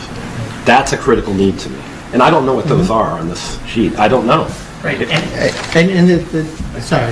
only a few departments that can deal with that type of thing. Departments that run out of their revolving funds like Park and Rec and LCTV. Schools is the biggest piece. If you look at the book, their school choice, they have a larger reserve as a percentage of their budget than the town has. And the largest budget. It's huge. To our budget. So what's their policy in spending that money down? The trouble is, we can't dictate to the school department. They could be funding their operations every year through that school choice money. And then stop. And then it becomes our problem, to your point. And we have no say. But couldn't we see what they spend that on to be able to say, well, those are the choices you're making, and we're not going to pick up the difference because you're making those? I mean, that's the piece we don't see. We don't see what they're spending. Let's take this year as an example. They made the choice to change the start time of the school department, right? Of the schools. $280,000 nugget there. Right. They said they're going to raise fees to handle this. The town said, we're going to fund you a 6% increase. How you spend it is yours. Just happened to be $280,000 or thereabouts. Right? They made the decision to do that. They could have funded it right out of their school choice money to pay for those buses. They could do it for 1 year. They could phase it in, like they said. We'll phase this expense in over a 3-year bucket, like they did with the Full-time. kindergarten. Then it becomes the town's issue, and their reserves just keep building and building and building. So what's their policy? Same questions we should have for Park and Rec. Same questions we should have for LCTV. That type of thing. Cemetery. See, I think your point on interaction was a good one, right? I mean, I think that's something, we used to have a lot more interaction as a board with the departments, right? So that's something we visit off cycle as well, right? I mean, we used to have every department in those Tuesday nights, and we spent an hour with each one, and we really understood what they did day to day and how their budgets worked, and that's just our changes in process. We don't have as much interaction as we used to. So that's something we can talk about. There's no reason you can't. Yeah, no, I know, yeah. Ryan's going to yell at us again. Okay, Ryan. Sorry. Well, we were just talking, it's back on. You want Ryan to continue on with this, or is there just, you want to have other discussions? Because, this is just those items that weren't funded, so this isn't the first time you've seen this list, and he can go through it again, but if you want to do something different, just let us know how you want to go from there. I think going through the list quick makes sense. Okay. I don't know that If it's there's worth... anything else that we may have missed, please let us know, because, this is just sort of the secretarial act of... Right, I don't think we'll decide to change, Yeah, no, and that's fine, whatever, that's up to you. We just want to present to you what we've, listed to this point. And then at the end of this, if we do have any places that, because there is something I'd like to address on this. Sure. On the green and blue sheet, if there is anything we can interject and deliberate. Whatever the boards would like to do. So for the munis, I think I'll defer to Alicia on this, for this item. Oh, yeah, so for this is the PACE training, so that employees can go online themselves versus calling my office and asking for trainings, especially with us doing a new upgrade that's coming up. We're doing a new chart of accounts. So we wanted them to have that ability with the new upgrade to be able to go online themselves. We're also looking at ESS for Munis. So we thought that this would be, we already have it, but it's going to expire. So in order for it to be funded for the next year, I'm asking for another $8,000. I have $4,000 available, a $4,000 credit. It's 16 years, so I'm asking for $8,000. So can I ask just a quick question on this? If this is a one-time expense, why do we want to put it in the operational budget rather It's than not. in the capital? It's 16. So we're going to pay $8,000 every year to train people? No, it's 16 per year. So this is an ongoing thing, so it's not training them, it's an ongoing training? Yeah. But Okay. she's funding it, 8,000, she's funding it from other sources. Okay, thank you. So the next item is Neshoba Valley Technical High School. We just received the update on the assessment. It's actually $3,155 less, so that's a reduction. We also have, in that same bucket is out-of-district assessments. We've found out that we have one student that we're sending to Essex Technical High School in Danvers, that person is matriculating in June. And so that will not be, that's something that will no longer be an obligation, so we're saving $28,500 on that front. Next item, we had a conversation about transferring $1,500 from the Cultural Council to the Shade Tree Group. I think, Cindy, you may have mentioned, that may have been something you were going to check in on. Remember Shade Tree, we Yes. transferred the money over, so we can follow up on that. Yeah, I did talk to them. Okay. I talked to the Shade Tree Committee. They actually had thought they had expended the total $5,000 last year. But they do have projects coming forward where they would appreciate having the full funding of the $5,000 this year. Okay. They do have a plan that they had put together and had presented to the select board a few years ago, but that is still going forward, so they would still like that money. Okay, all right. We make a note of that, so that's net neutral, so that's good. The next items we just want to take together, there were a couple of asks from land use. One of them was to move from 18 to 20 hours for the plumbing inspector, so that individual could be benefits eligible.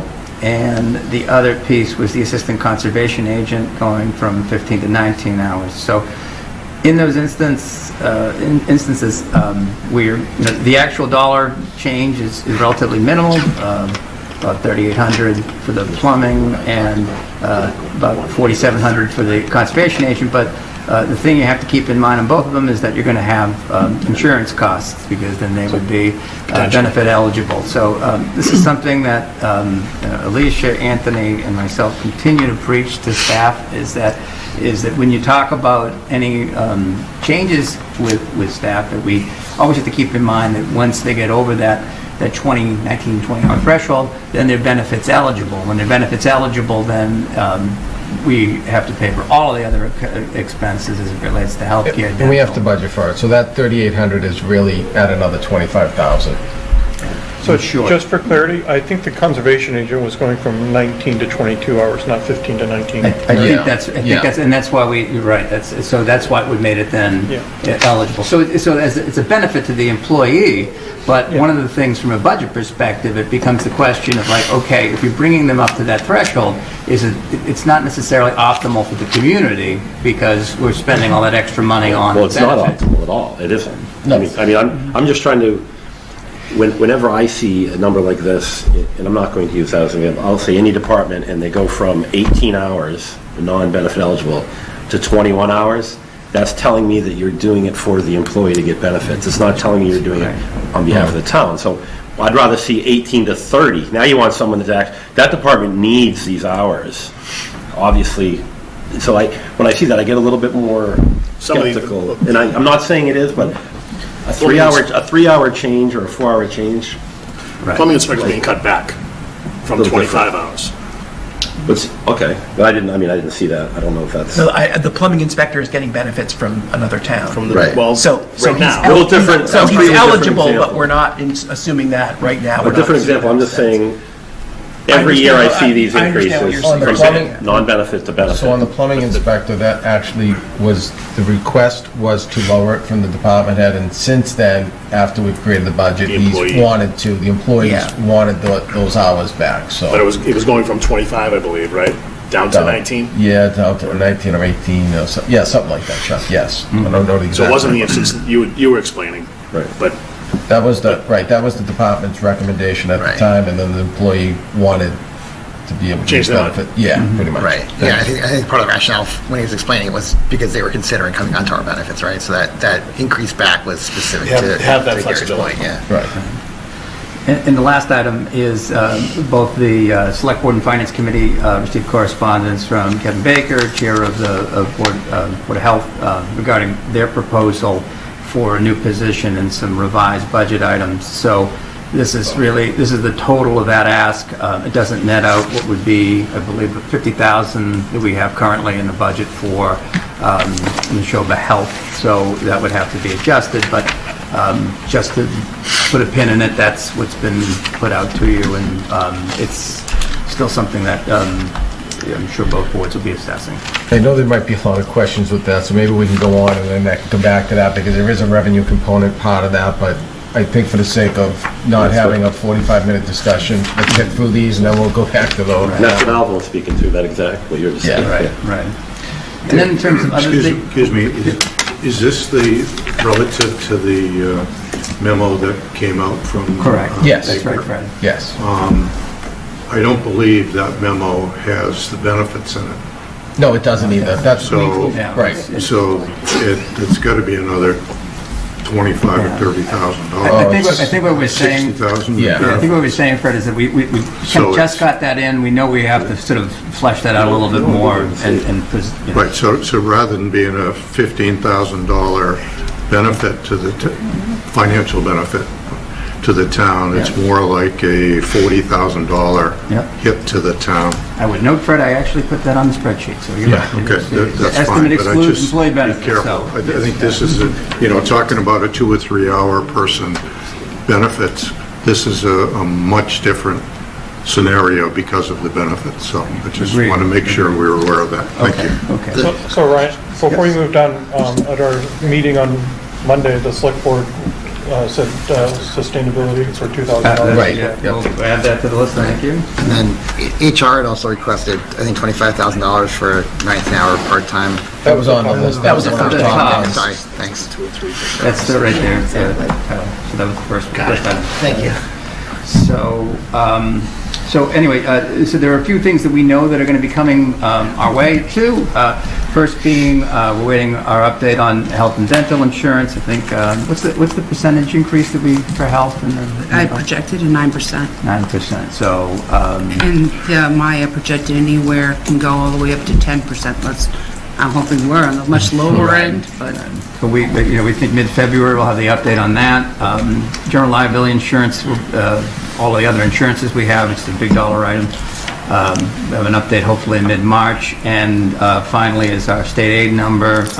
Believe the new governor will be releasing the budget as of March 1st. So those are all things that we know will be coming and will kind of change that balance as we're looking forward. A couple other quick things. If we look at, these are other items that I would classify as things that have recently happened that we need to now adjust the budget accordingly.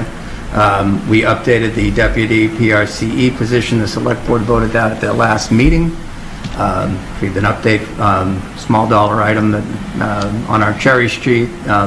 We're part of a group that does mosquito control. That's a little cheaper. Alicia, then our last items are these LCTV Medicare update, which I'll leave that to Alicia to explain.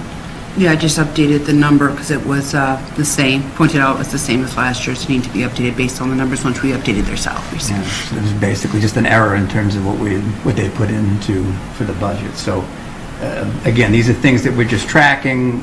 Thank you for the reminder about the $2,000 for the sustainability committees. And that's pretty much where we are as of now in terms of both, other requests that have been made and where we anticipate other updates that we're going to be looking out for over the next month or two. I guess when do you lock the budget in for the year? What's the drop dead date where you want to have everything? When's the warrant close? Is it March 15th? Yeah, that's right. Is it later? I think it's later. A little later. Yeah. Later, yeah. It's at the end of March. So are we going to come back to revisit the health coordinator, the health position, when we know more about the cost, benefit, and income potential revenue? You can talk about it right now if you want. But we don't know, or we don't have numbers yet. In other words, are we going to get more information would the conversation be more profitable later? Well, they sent you over, Kevin sent you over a couple of emails outlining how he thinks that would work. Okay. Yeah.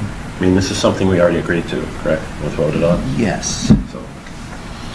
Yeah, I mean, we approved the position, so, okay. Yeah, it's just some other, but there are other caveats with it too, in terms of the position that's being proposed is, in terms of the salary, is different than what the grade is at. So right. There are a lot of things that just came in, so we're still looking at it, Matthew. So I think that we'll be providing some additional perspective on it. to help the FinCom and the Select Board make an informed decision on it. There's more, it just came in, so. I kind of missed your comment. You say the Did you position this- right now that we have funded this year, but part of the next year budget was an elimination of that position and going back to Neshoba in order to balance the budget. Right.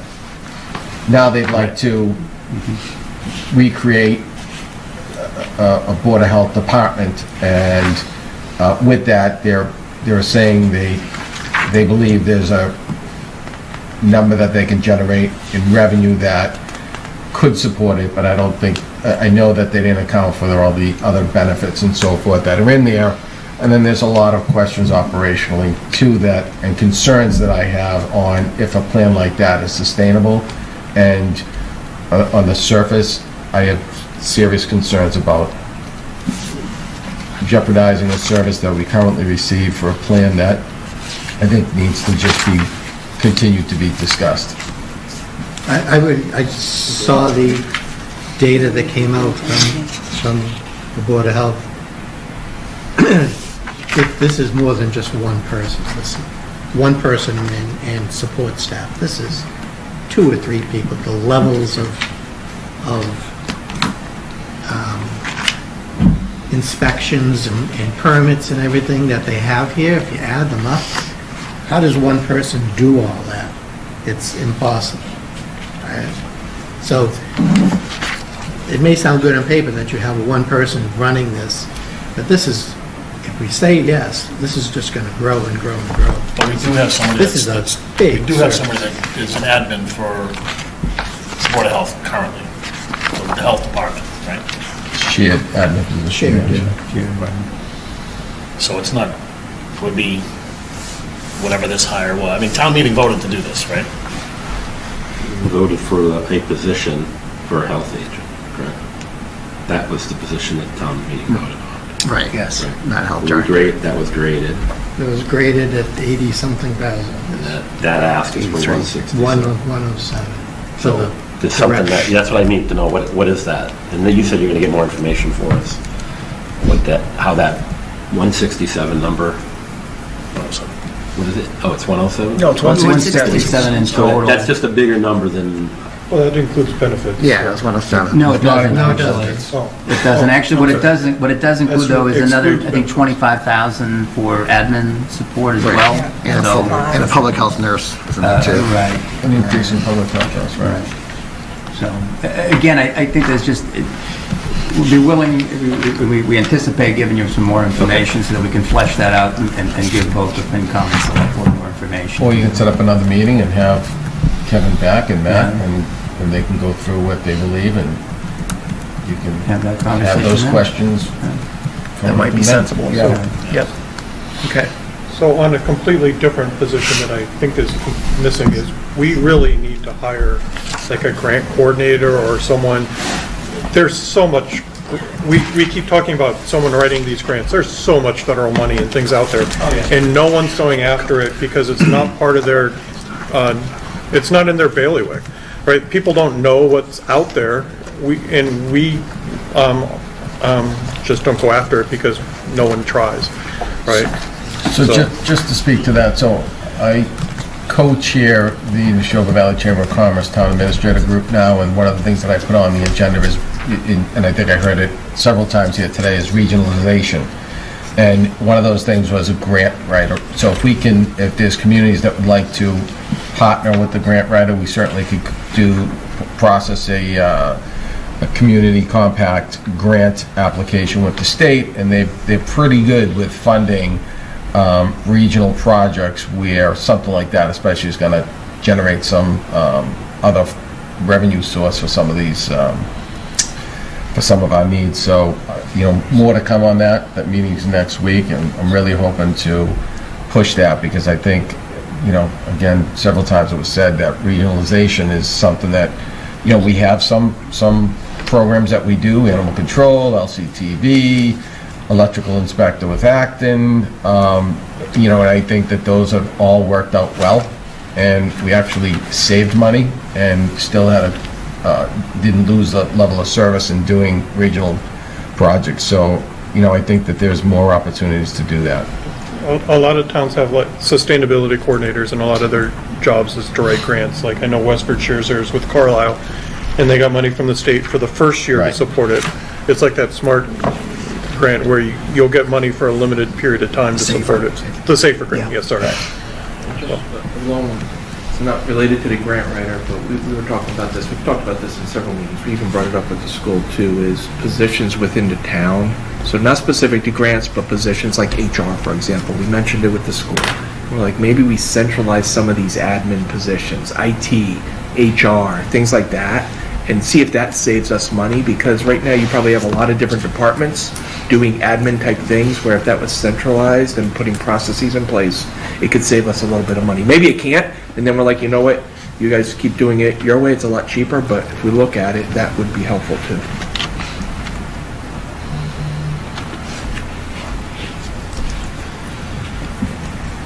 Any other discussion? The blue and green. All right.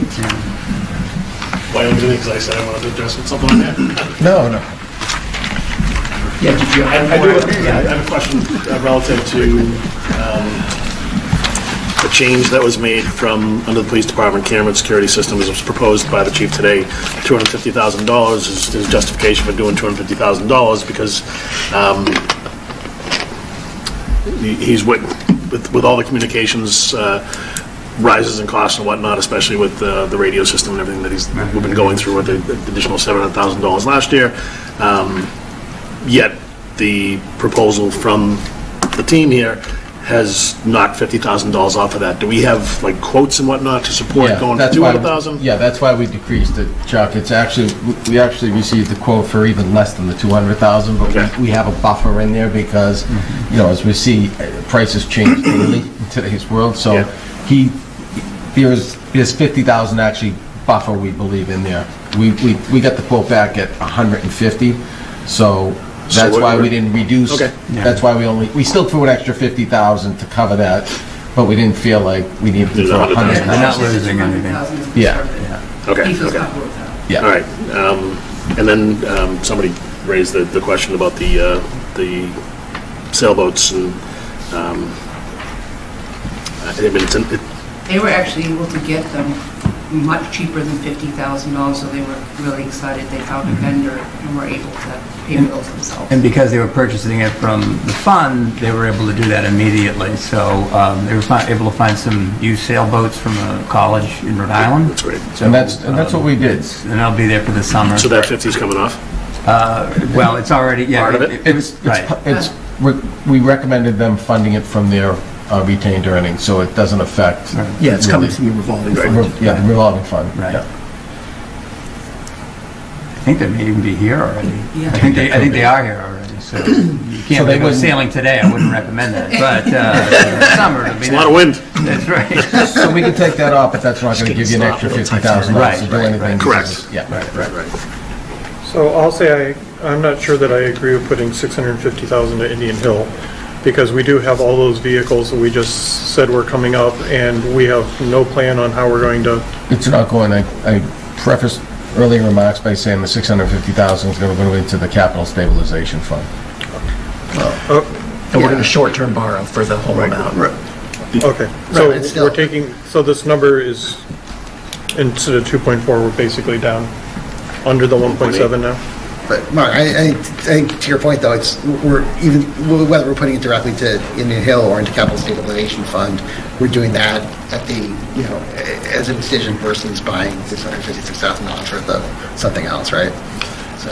I'd rather put it aside for some of these larger vehicles and things that we're keep delaying and. Yeah, stabilization or something like that, absolutely, versus, It's going into stabilization. It's going into stabilization, right, that's exactly, yeah. Is that exhausted? Under the concrete sidewalks, and Alicia, you might be able to help me out here, I know that we spent a lot of money on sidewalk repairs at the high school to this point. The high school's included in this line item. You know what? Did we finish this? No. Yeah, high school 50K. Yeah, it exactly, says. for 50. It's the biggest item, in Right. fact. It's the largest single one. Is that what's left to be done there? Because it sounds kind of, I thought we had, over the last 2 or 3 budget cycles, we had put money into doing the sidewalks. I know that middle school has had some repairs done. Is that still like a legitimate expense? That's the way, what Steve has told me, is $50K has to be done there, 15 in middle school, 3 in Shaker Lane, and 3 in Russell Street. Yeah, I think, Chuck, that some of the work at the high school, in the front door, they have those like pavers that probably not the best idea to do when they built the school. Those are really beat up and starting to fall apart. So I think that's probably the area, I'm guessing, that they look to start fixing. Does the Shobotech have a masonry program? Yeah, I know. I wish they. Yeah. I just feel like that ask has been on there a number of years, and we've broken it out, and even with the paving of the driveway, we kind of split that up a few different times, and I just feel like that's already been exhausted. But Yeah, some of the stuff too was always contingent on the sewer project because they had to do the discharge site at the high school, so that's why we didn't, we always balked at, let's not pave anything because we may have It's going to get torn up. Yeah. Do you have anything else? No, I'm good, I think. So, just going through these numbers, if we're taking off the 650 and you subtract off the things that are grants or something else, we're below the 1.7 number that we were originally targeting, I believe, right? So there is extra if, No. Am I not? 2.4 minus 6.5 minus 200. No, 3.4. If you look at the borrowing at the bottom of green all the way on the right side, it says borrowing 3.54. I think that's where we start subtracting. I'm looking at the number that says total, so the total's not the number that says total? Yes, it's 2.433359 is the total, and then if you take 657 and he's putting that in capital stabilization, you could reprogram that 657. That doesn't, any way you want to program it, add a capital stabilization. So my question is, if I take 2.433 minus 657 minus the 200 we think we're getting from the light and water on the grant, 2.4 minus 857 is less than 1.7. Yeah. So where'd Maybe it's not clear, but there's no additional money. There's only the $653,000 that Alicia just said that you can be used. So I'm not sure how the math works out on this, but the 1.7 is accounted for free cash. That's free cash. The grant was included in the 2.4. Right. That was already added in. Right. Under, like, Category 3 grants. The free cash component is the 1.7. Right. So anything that's funding source 6 is what it is, and that 657 is part of that. Right. So that's the money. That's the money we're either putting into stabilization or allocating for something else. Just had, the other thing on the agenda was if anybody wanted, if there's anything else regarding the special town meeting, we've committed to put this on the agendas for the joint meeting, but it's here. Nothing necessarily new on that front. Just wanted to put that placeholder here, so if either of the boards wanted to talk about it, they'd have that right. I think, we need to modify our agenda for next Tuesday a little bit, but we're going to discuss our recommendations on the 7th for all the articles that are financial. So we haven't even completed that. We have our next meeting as well, I think. Yeah, we have a couple more to look at, I think, 3 more. Anyone else have stuff, or if not? I have a question on the school, on the high school group. From the last meeting, the $4 million is not for the whole roof. Part of the roof has already been done. The $4 million is for, so we have about $800,000 that replaces a portion of the roof over the cafeteria, but that the $4 million is still for the rest of the roof. So this HVAC unit that was on the roof, is that on part of the roof that needs to be replaced?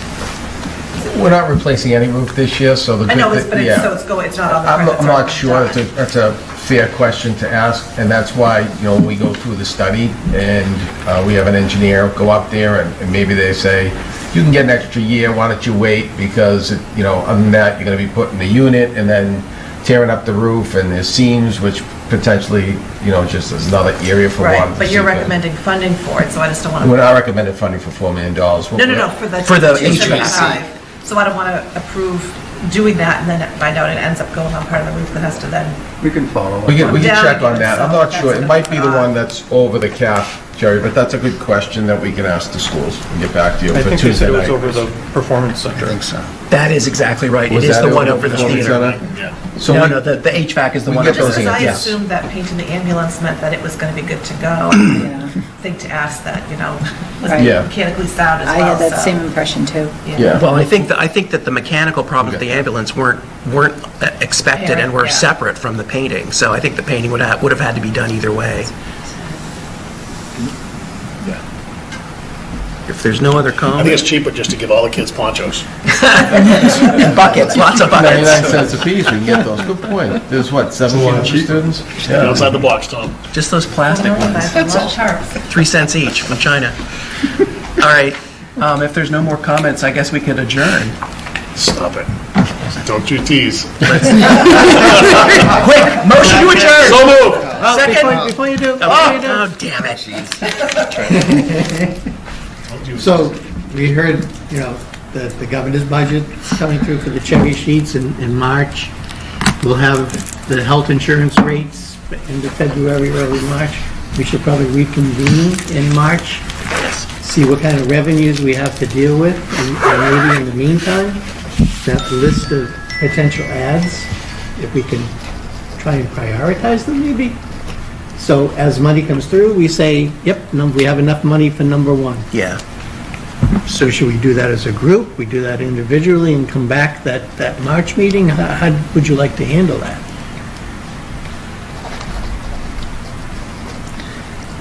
I feel like, well, I don't know, but like, for example, the health agent, there's a lot of uncertainty around that one, for example. So I don't think we could put that in the list and prioritize it.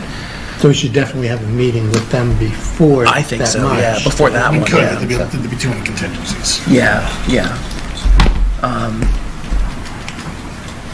I guess, well, we could do it together, or we could do it separately as boards. I don't have a strong preference one way or the other.